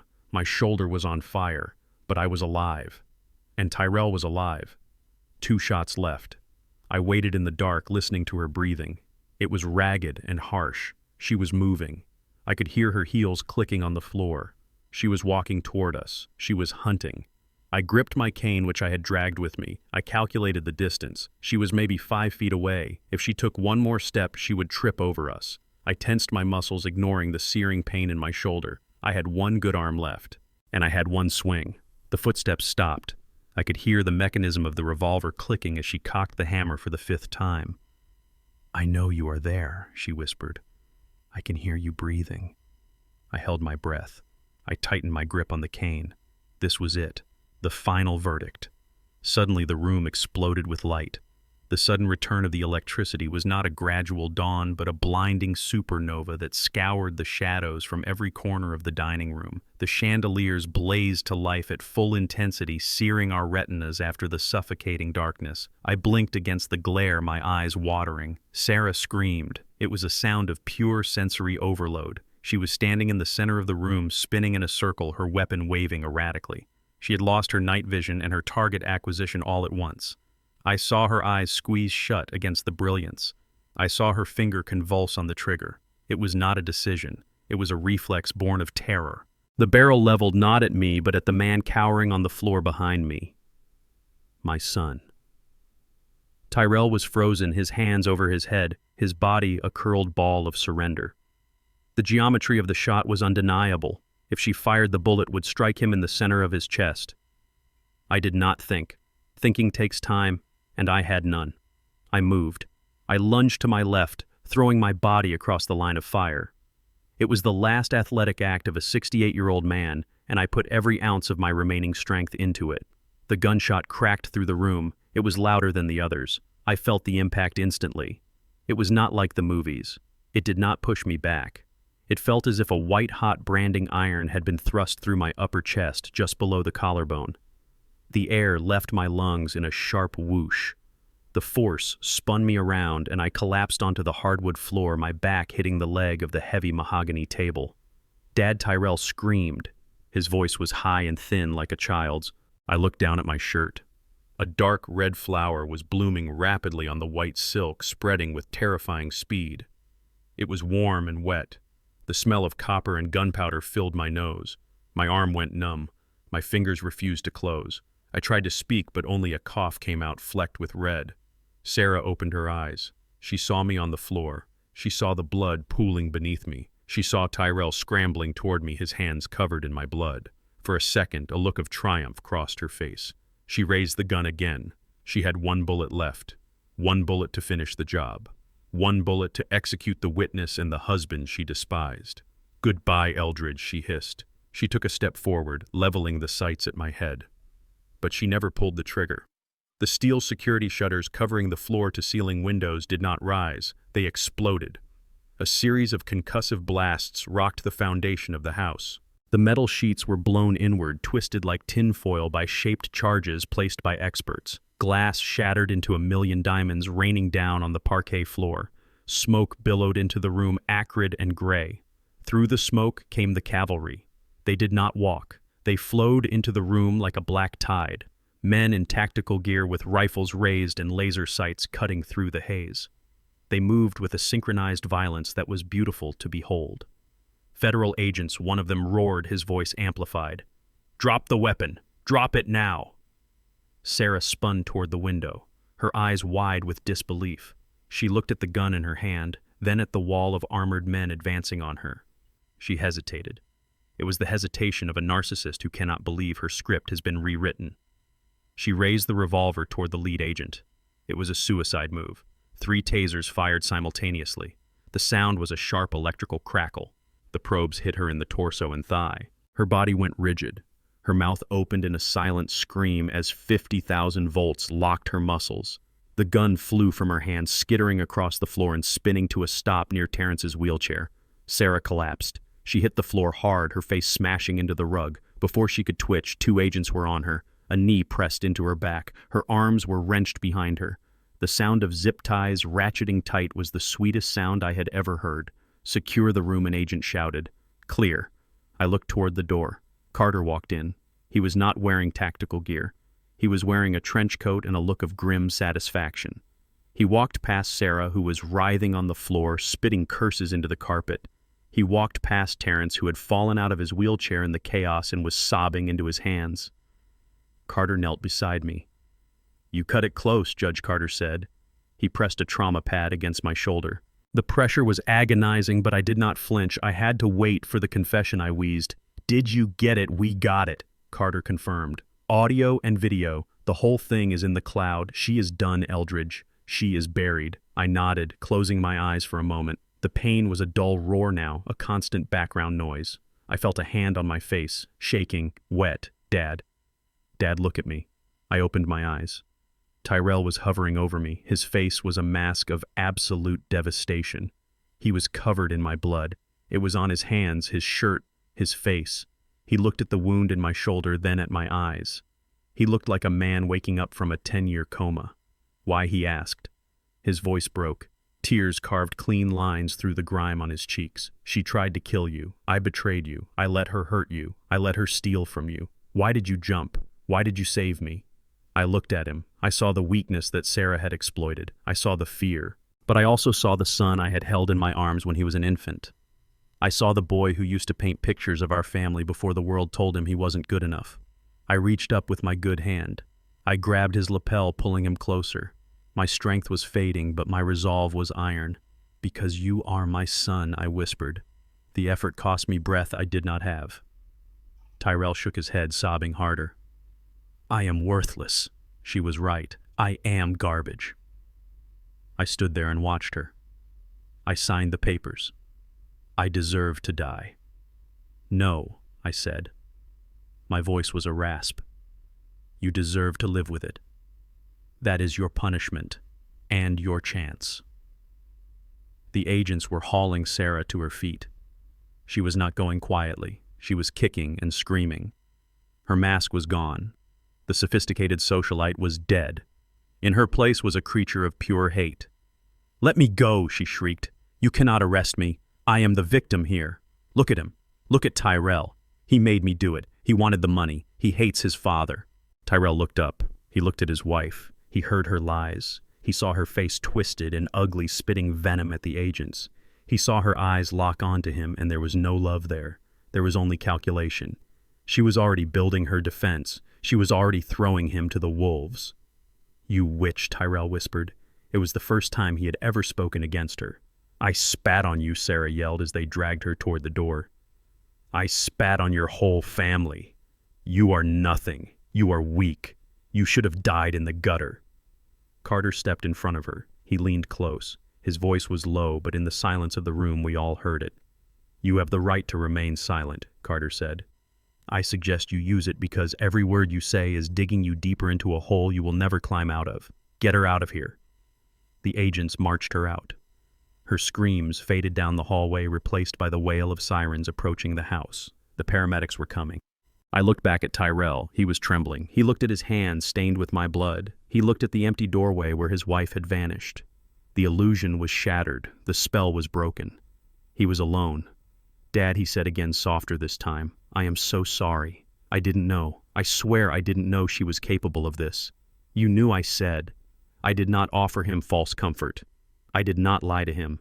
You knew she was greedy. You knew she was cruel. You just didn't think she would use a gun. You thought she would use a pen. You thought you could profit from the cruelty without getting blood on your hands." Tyrell flinched. He looked away, unable to hold my gaze. "I saved you, Tyrell." I continued, my voice growing faint as the blood loss took its toll. "But not because you earned it. I saved you because I made a promise." He looked back at me, confusion warring with his grief. "A promise. To who?" "To Viola," I whispered. The name of his mother hung in the air between us. Viola. The woman who had built this empire. The woman who had loved him with a ferocity that frightened even me. Before she died, she made me swear, I said. She knew you were soft, Tyrell. She knew the world would eat you alive. She made me promise that no matter what you did, no matter how far you fell, I would not let you die. I would not let the wolves take you. I coughed, wincing as the pain spiked in my chest. "I kept my promise," I said. "I took the bullet, but the rest is up to you. I cannot save you from yourself." The paramedics burst into the room. They swarmed around me, pushing Tyrell back. They were cutting my shirt, applying pressure, checking vitals. I felt the prick of a needle. The edges of my vision began to blur. I saw Tyrell standing in the center of the ruined dining room. He looked small. He looked lost. But he was alive, and for the first time in his life, he was free. He was free of Sarah. He was free of the lie. As the darkness closed in, I felt a strange sense of peace. The gavel had fallen. The verdict was delivered. The sentence had been served. Now we would see if rehabilitation was possible. I closed my eyes and let the sirens carry me away. 3 months had passed since the bullet tore through my shoulder and shattered the illusion of my family. The physical wound had healed into a jagged knot of scar tissue that ached when it rained, but the psychological wound remained open and raw. I sat in the front row of the federal courthouse in downtown Atlanta, watching the proceedings with the critical eye of a man who had spent half a century on the other side of the bench. The courtroom was packed. The media had turned the case of United States versus Sarah Turner into the trial of the decade. They called it the sweet tea poisoning. They called it the Buckhead betrayal. I called it a tragedy. Sarah sat at the defense table. She had abandoned the designer silk for a modest cardigan and reading glasses, trying to project the image of a misunderstood librarian rather than a sociopathic social climber. She looked thinner. Her skin was pale from months in pretrial confinement. But her eyes were the same. They were hard, flinty, and constantly scanning the room for an escape route. Beside her sat Thaddeus Sterling, the most expensive defense attorney in the South. He was a man I had known for years, a legal pit bull who specialized in getting monsters acquitted on technicalities. Sterling was currently pacing in front of the jury box, weaving a narrative of victimhood that was as impressive as it was nauseating. He claimed Sarah was a victim of psychological abuse. He claimed I was a tyrant who controlled my family with money and fear. He claimed the shooting was an act of desperate self-defense against a man who had threatened to destroy her life. It was a good story. It played on the jury's natural distrust of the wealthy and powerful. If I had been sitting in the gallery as a layman, I might have believed it, but I was not a layman. I was the star witness, and I knew exactly where Sterling was leaving his flanks exposed. The bailiff called my name. I stood up. I did not use a cane. I walked to the witness stand with a steady, purposeful stride. I raised my right hand. I swore to tell the truth. I sat down and adjusted the microphone. I looked at Sarah. She stared back, her expression a mask of practiced fear. She was trying to unsettle me. She was trying to make me look like the angry old man she had described to the press. I did not give her the satisfaction. I remained impassive. I was not Eldridge the victim. I was Judge Turner the institution. Sterling approached the stand. He smiled, a shark-like baring of teeth. "Good morning, Judge Turner," he said, emphasizing the title with a hint of mockery. "Or should I call you Mr. Turner, since you are here as a private citizen involved in a domestic dispute? You may call me whatever you wish, Mr. Sterling," I replied, my voice calm and resonant. "The facts remain the same regardless of the title." Sterling nodded, pacing back and forth. "The facts. Yes, let us talk about the facts. Is it true that you cut off your son's financial support on the night in question? Is it true that you threatened to leave him destitute?" "It is true," I said. "And is it true that you have a history of using your wealth to control the behavior of your family members, that you use your money as a weapon?" "I used my money as a shield, Mr. Sterling," I corrected him. "I cut off the funds because I discovered they were being used to finance a conspiracy to murder me. I believe most reasonable people would consider that a prudent financial decision." Sterling stopped pacing. He leaned against the jury box. "A conspiracy. That is a strong word. But isn't it true that the only person who actually administered poison was your nephew Terrence? Sarah never touched the glass. Sarah never touched the pill. You are trying to imprison a woman for the actions of a drug-addicted gambler, aren't you?" I leaned forward slightly. The trap was set. He was trying to separate Sarah from the act. He was trying to argue lack of direct action.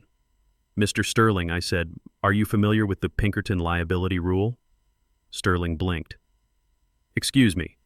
It is a legal principle established by the Supreme Court." I continued, turning my gaze to the jury, explaining the law as I had done thousands of times before. "It states that a conspirator is liable for all criminal acts committed by co-conspirators in furtherance of the conspiracy. Sarah did not need to drop the pill. She bought it. She planned it. She funded it. Under the law, her hand was on that glass just as surely as Terrence's was." Sterling flushed. He did not like being lectured on the law in his own arena. He changed tactics. He moved to the shooting. "Let us move to the night of the arrest. You admit you trapped my client in your home. You admit you cut the power and sealed the windows. You created a terrifying environment. You frightened a woman who was already under extreme stress. When she fired that gun, she was in a state of panic induced by your actions. She was not trying to kill anyone. She was firing blindly in the dark out of fear." I shook my head slowly. "That is incorrect, Mr. Sterling." "Incorrect how? It was dark, wasn't it? She couldn't see what she was shooting at. She could not see, I agreed, but she could hear. And before she fired, she spoke. She issued a specific threat." Sterling waved his hand dismissively. "Hearsay. We only have your word for what was said in the dark." I smiled. It was a cold, dry smile. "No, Mr. Sterling. We do not just have my word. You seem to have forgotten the discovery packet my counsel sent over this morning. Or perhaps you didn't check your email before coming to court." Sterling froze. He looked at the prosecutor table. The U.S. attorney was grinning, holding up a small flash drive. "I installed that security system myself, Mr. Sterling," I said. "It does not just close the shutters. It activates infrared cameras and high-fidelity microphones in every corner of the room. The system is designed to record kidnapping attempts and home invasions. It records everything, even in the dark." I turned to the judge presiding over the case, Judge Anderson, a woman I had mentored 20 years ago. Your Honor, the prosecution would like to enter Exhibit 4B into evidence. The security footage from the dining room. Sterling objected immediately. Objection, Your Honor. We have not had time to review this. It is a surprise ambush. Overruled, Judge Anderson said, banging her gavel. It was submitted into discovery 48 hours ago, Counselor. If you didn't review it, that is incompetence, not grounds for objection. Play the tape. The courtroom lights dimmed. A large screen descended from the ceiling. The jury leaned forward. Sarah stood up halfway out of her chair, her face draining of all color. Sit down, Mrs. Turner, the bailiff barked. She sank back down, her hands trembling violently. The video began. It was in grainy green and white night vision, but the resolution was sharp. It showed the dining room plunged into darkness. It showed Tyrell cowering on the floor. It showed me crawling toward him, shielding him with my body. And it showed Sarah. She stood in the center of the room, holding the gun with both hands. She was not panicking. She was hunting. The microphone picked up her breathing. It was heavy but steady. Then her voice filled the courtroom, amplified by the speakers. Say goodbye to Daddy Tyrell, she whispered. The jury gasped. It was not a cry of fear. It was an execution order. The video showed her fire. The muzzle flashes bloomed white-hot on the screen. It showed her tracking the sound of our movement. It showed her adjusting her aim. Then came the moment of truth. The lights in the video blazed on. Sarah squeezed her eyes shut, but she didn't lower the weapon. She fired blindly toward the sound of Tyrell's scream. The video showed me diving. It showed my body jerking as the bullet slammed into my shoulder. It showed me hitting the floor bleeding, and then it showed the aftermath. Sarah opening her eyes, Sarah seeing me bleeding, Sarah seeing Tyrell alive, and Sarah raising the gun again. Goodbye, Eldridge, she hissed on the tape. She took a step forward. She leveled the sights at my head. She was going to finish it. She was seconds away from murder when the windows exploded inward and the FBI agents swarmed the room. The tape ended. The lights in the courtroom came back up. The silence was absolute. It was the silence of a room that had seen the face of evil and recoiled. There was no defense for this. There was no panic. There was no confusion. It was cold-blooded, predatory violence caught in high definition. Sterling sat down heavily in his chair. He knew it was over. He put his head in his hands. He didn't even look at his client. I looked at Sarah. She was staring at the blank screen. Her mouth was opening and closing like a fish on a hook. The narrative she had built, the victimhood, the tears, the lies, it had all been incinerated by the cold green light of the infrared camera. The prosecutor stood up. The government rests, Your Honor. The jury did not need to deliberate for long, I knew that. But Sarah wasn't going to wait for the verdict. The reality of her situation crashed down on her all at once. The life sentence, the prison cell, the end of everything she had schemed for. She stood up abruptly, knocking her chair over. No, she screamed. Her voice was raw and animalistic. That is fake. He doctored it. He controls everything. She pointed at me, her finger shaking. He is the devil. He ruined my life. He turned my husband against me. It is not fair. I deserve that money. I earned it. I put up with his weak son for 5 years. I earned every penny. She was confessing. In her rage, she was confirming everything I had said. She was admitting that her marriage was a job and the inheritance was her salary. Order, Judge Anderson shouted, banging her gavel. Restrain the defendant! 2 marshals moved toward her. Sarah backed away, wild-eyed. Don't touch me, she shrieked. I am Sarah Turner. I am a Turner. You are nothing, I said from the stand. My voice was quiet, but in the silent courtroom it carried to the back row. You are a trespasser, and you have been evicted. Sarah lunged toward me. She scrambled over the defense table, papers flying everywhere. She wanted to hurt me. She wanted to scratch the truth off my face. The marshals tackled her before she made it 3 steps. They slammed her to the floor. She kicked and bit, screaming obscenities that would make a sailor blush. She cursed Tyrell. She cursed Terrence. She cursed the judge. She revealed the ugly racist's core she had hidden under layers of politeness for years, screaming about how she shouldn't be judged by people beneath her.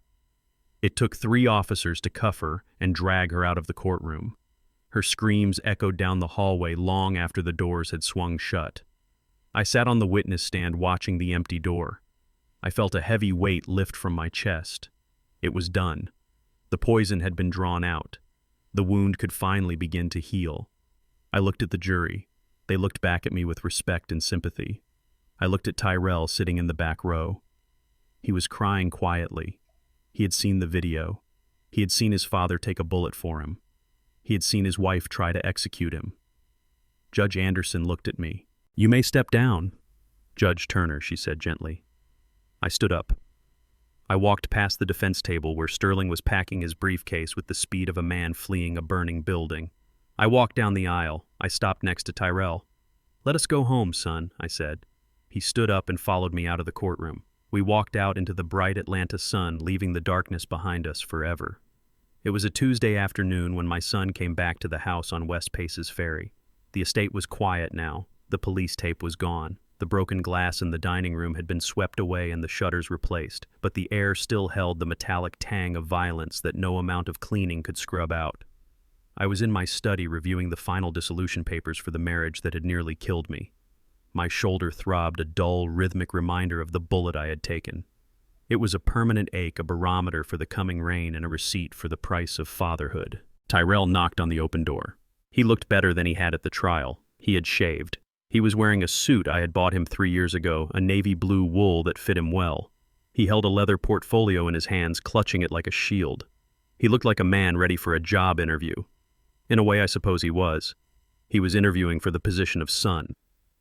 "Come in, Tyrell," I said without looking up from the documents. He walked in and stood before the desk. He did not sit. He waited for permission. I let the silence stretch. I wanted to see how long he could hold his composure. I wanted to see if the spine I had glimpsed in the hospital was real or just a phantom limb. "Dad," he started, his voice steady but thin, "I wanted to talk to you about the future." I took off my reading glasses and looked at him. "The future," I repeated. "That is a broad subject. I want to come back," he said. "I want to work at the foundation. I know I messed up. I know I was blind, but Sarah is gone. Terrence is gone. You need help. You need someone you can trust to rebuild the reputation of the charity. I want to be that person. I want to make it right." He placed the portfolio on the desk. Inside were sketches, ideas for new community outreach programs, rebranding concepts. It was diligent work. It was the kind of work a college graduate presents to impress a professor.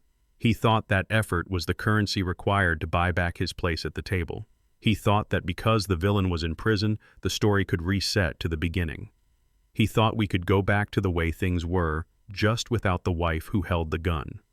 I looked at the sketches. They were good. Tyrell had always had an eye for design, but design was not the problem. Structure was the problem. I closed the portfolio and slid it back toward him. "No," I said. Tyrell blinked. "What do you mean, no?" "I mean you are not coming back to the foundation," I said. "You are not coming back to this house. You are not coming back to the allowance or the credit cards or the safety net." "But Dad," he stammered, confusion clouding his face. "I am your son. I testified against her. I saved your life in that dining room. I stood up to her." "You stood up to her after she slapped you," I corrected him, my voice rising slightly. "You stood up to her after she pulled a gun. You stood up to her when you had absolutely no other choice. That is not courage, Tyrell. That is survival. A rat will fight when it is cornered. That does not make it a lion." I stood up and walked to the window, looking out at the sprawling lawn. I needed to look at the horizon because looking at his shattered face was almost too much to bear. But I had to do this. I had to break the bone to reset it. "You think Sarah was the problem?" I said, turning back to him. "You think she was a demon who possessed you. You think you are a victim who fell under her spell. That is a comforting lie. But it is a lie." I walked over to him, leaning on the edge of the desk. "Sarah was a predator, Tyrell. Predators hunt. That is their nature. We cannot blame the wolf for eating the sheep, but we can blame the shepherd who left the gate open." I pointed a finger at his chest. "You were the gate. You let her in. You saw the greed in her eyes and you called it ambition. You heard her insult your family and you called it honesty. You watched her isolate you from your father and you called it love. You were not a victim. You were an accomplice." Tyrell stepped back, shaking his head, tears welling in his eyes. "I didn't know she would kill you," he whispered. "You didn't want to know," I snapped, Because knowing would have required you to do something. It would have required you to be a man. It would have required you to get a job, to pay your own rent, to define yourself by something other than your last name. You traded your integrity for comfort. You let a sociopath steer the ship because you were too lazy to take the wheel. I took a breath, calming myself. The anger was useful, but it had to be precise. Your cowardice was the soil in which her evil grew. I said, my voice lower now, but harder. If you had stood up to her 5 years ago when she fired the first housekeeper for no reason, we would not be here. If you had told her no when she demanded the platinum card, we would not be here. You fed the beast Tyrell, and then you acted surprised when it tried to eat us. Tyrell was crying now, silent tears that tracked down his face. You hate me, he choked out. I laughed, a sad, hollow sound. Hate you. I took a bullet for you. I crawled across this floor, bleeding out my life to shield you. I love you more than I love this house, more than I love my money, more than I love my own life. I grabbed him by the shoulders, shaking him slightly. I love you enough to tell you the truth, and the truth is that you are soft. You are soft because I made you soft. I gave you everything Viola wanted you to have, but I forgot to give you what you needed. I forgot to give you struggle. I forgot to give you hunger. I released him and walked back to the desk. I opened the top drawer. Inside was a plain white envelope. I had prepared it the day the verdict came in. I knew this moment was coming. I picked up the envelope and held it out to him. This is the last thing I will ever give you, I said. Tyrell looked at the envelope. He reached out his hand, trembling, and took it. He opened it slowly. Inside was a single plane ticket and a cashier's check. Seattle, he read, looking up at me. Why Seattle? Because nobody knows you there, I said. Because the name Turner means nothing in the coffee shops and the shipyards of the Pacific Northwest. You are not going there as the son of a judge. You are going there as a man who needs a job. He looked at the check. $10,000, he whispered. Dad, this won't last 3 months. Then you better find work quickly, I said. That is not a stipend, Tyrell. That is seed money. It is enough for a deposit on a studio apartment and a used car. It is enough to buy canvas and paint. If you want to be an artist, but be a hungry one. Paint because you have to, not because I paid a gallery to hang it. He looked at me, terror warring with realization in his eyes. You are kicking me out. I am setting you free, I said firmly. I am cutting the cord that is strangling you. As long as you are near me, you will be Tyrell, the judge's son. You will be a target for the next Sarah who walks through the door. You need to build a shell, Tyrell. You need to find out who you are when there is no safety net to catch you. I walked to the door of the study and opened it. The car is waiting to take you to the airport, I said. Your bags are already packed. Tyrell stood there for a long moment holding the envelope. He looked around the room, the library of leather-bound books, the smell of old paper and history. He looked at the life he was losing. Then he looked at me. He straightened his shoulders. It was a small movement, but it was real. He wiped his face with his sleeve. Will I ever see you again? He asked. That depends on who comes back, I answered. If Tyrell the victim comes back, the door will remain locked. But if Tyrell the man comes back, if a man who pays his own bills and fights his own battles comes back, then the door will be open. He nodded. He understood. It was a harsh sentence, but it was a just one. He walked toward the door. He stopped in front of me. He looked at my shoulder where the scar was hidden beneath my shirt. Thank you, he said softly, for saving my life. Save it again, I said. Save it yourself this time. He walked out. I watched him go down the hallway. He did not look back. He walked out the front door and into the bright Atlanta sunlight. I watched through the window as he got into the town car. I watched it drive away down the long driveway past the iron gates and onto the main road. When the car was out of sight, I closed the heavy oak door. The sound was final. The house was silent. I was alone. I leaned my forehead against the cool wood of the door. I felt an immense weight press down on me. It was done. The poison was purged. The limb was severed. It hurt. God, it hurt. But it was the only way to ensure survival. I pushed myself away from the door. I adjusted my jacket. I had a meeting with the board of the foundation in an hour. I had to appoint a new director. I had to secure the legacy. I walked back into my study. I sat down at my desk. I picked up the phone. It was time to call Jasmine. The house was empty, but it was clean. And for the first time in a long time, I could breathe.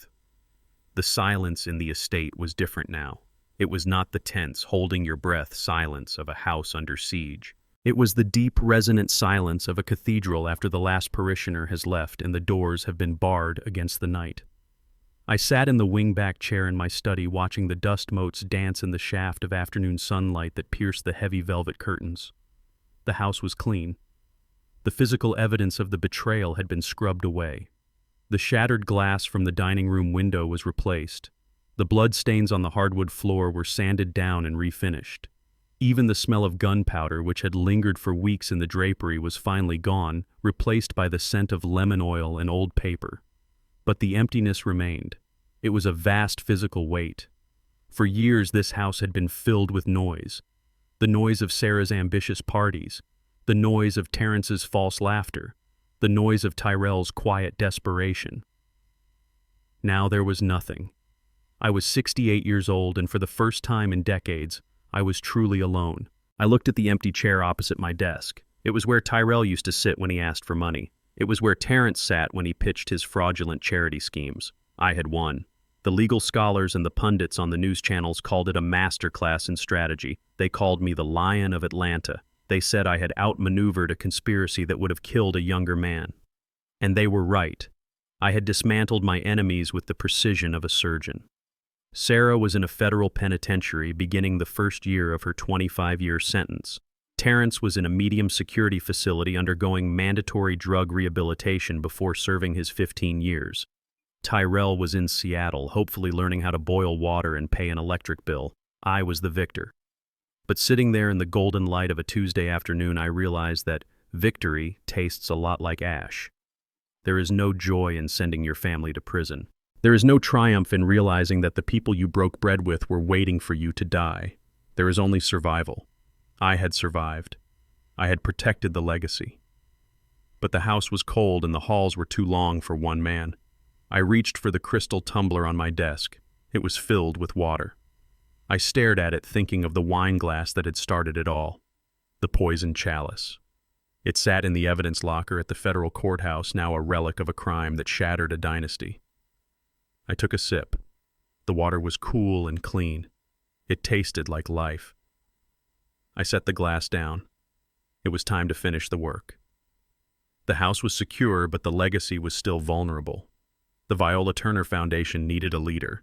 It needed someone who understood that charity was not a tax shelter or a personal piggy bank. It needed a moral compass. I picked up the phone. I dialed a number I had memorized weeks ago. It rang 3 times before she picked up. Hello? Her voice was tentative. She was likely expecting a bill collector or a reporter. The media had hounded her for weeks after her testimony. Jasmine, I said. It is Eldridge Turner. There was a pause. Oh. Hello, Judge Turner. Is everything all right? Do you need me to testify again? No, Jasmine, I said. The trials are over. The verdicts are in. I am calling about the future. The future, she repeated, sounding confused. I need a director for the foundation, I said. I did not lead into it. I did not make small talk. I spoke with the directness of the bench. The position is vacant. The salary is $150,000 a year with full benefits and a seat on the board. I want you to take it. I heard a gasp on the other end of the line, then a long silence. Finally, she spoke, her voice trembling.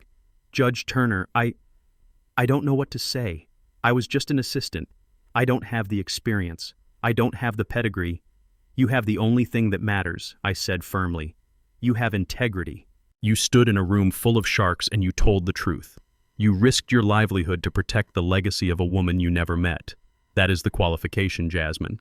I can hire accountants to handle the math. I can hire lawyers to handle the contracts. I cannot hire a conscience. You are the conscience. But what about the board, she asked. What about the donors? They won't listen to me. They will listen to you, I said, because I will be standing right behind you. You have the keys to the kingdom now. Clean it up, Jasmine.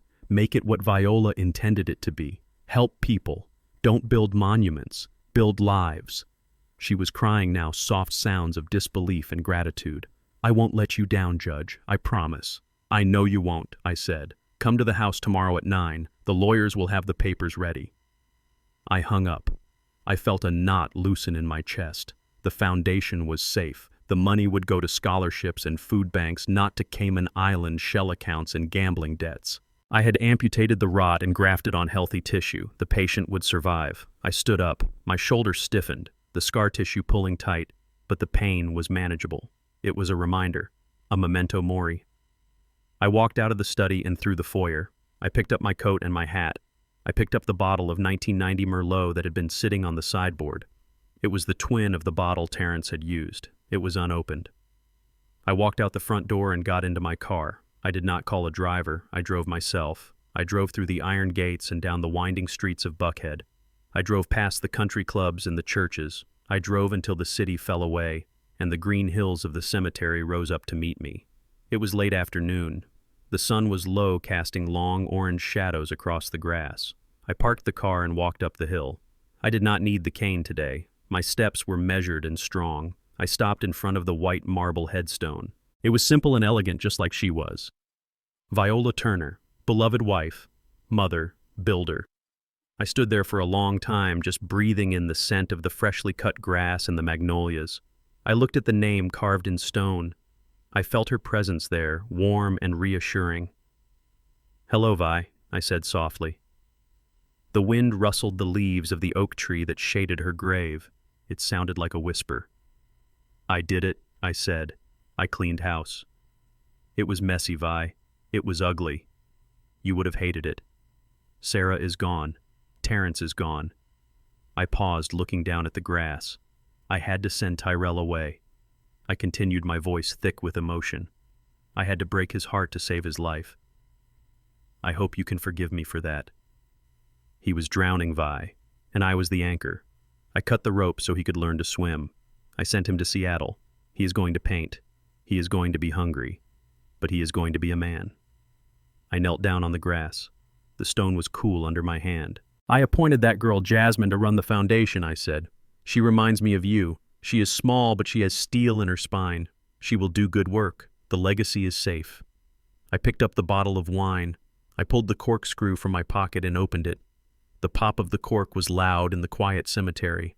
The smell of the rich, dark wine filled the air, oak and berries and thyme. I did not bring a glass. I poured the wine onto the earth at the base of the headstone.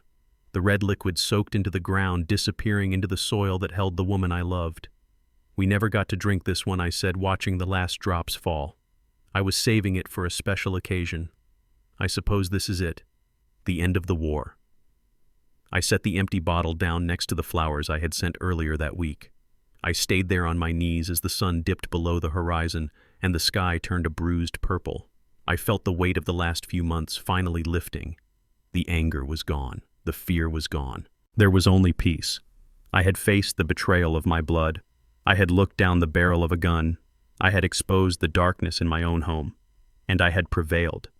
Not because I was rich, not because I was powerful, but because I was right.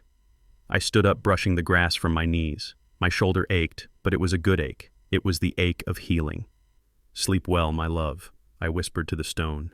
"The house is quiet, the books are balanced, and the gavel has fallen." I turned and walked back down the hill. I did not look back. I got into my car and drove home. The headlights cut through the darkness, illuminating the road ahead. I was alone, but I was not lonely. I had my memories. I had my dignity. And for the first time in a long time, I had tomorrow. The screen fades to black.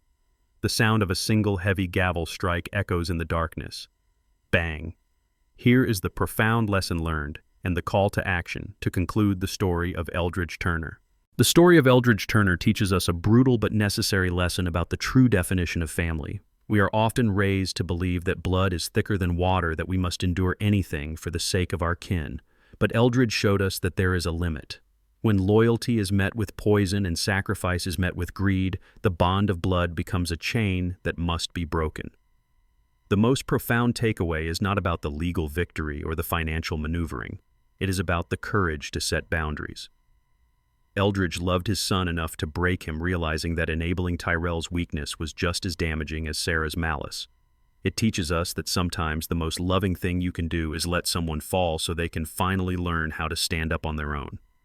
True love is not a soft cushion. Sometimes it is a hard wall that forces us to change. Furthermore, this story stands as a testament to the power of observation and preparation. In a world that often dismisses the elderly as obsolete or fragile, Eldridge proved that wisdom and experience are weapons that never dull. He didn't win because he was richer. He won because he was paying attention when everyone else was busy underestimating him. He showed us that silence is not always submission. Often it is a strategy. Ultimately, the last gavel reminds us that dignity is not a gift given by others. It is a fortress we must build and defend ourselves. Peace is not found in a full bank account, but in an empty house where the air is clean of lies. It is better to sit alone in silence with your integrity intact than to feast at a crowded table filled with traitors. If this story kept you on the edge of your seat, please hit the like button, subscribe to the channel, and tell me in the comments. Would you have forgiven Tyrell, or would you have kept the door locked forever?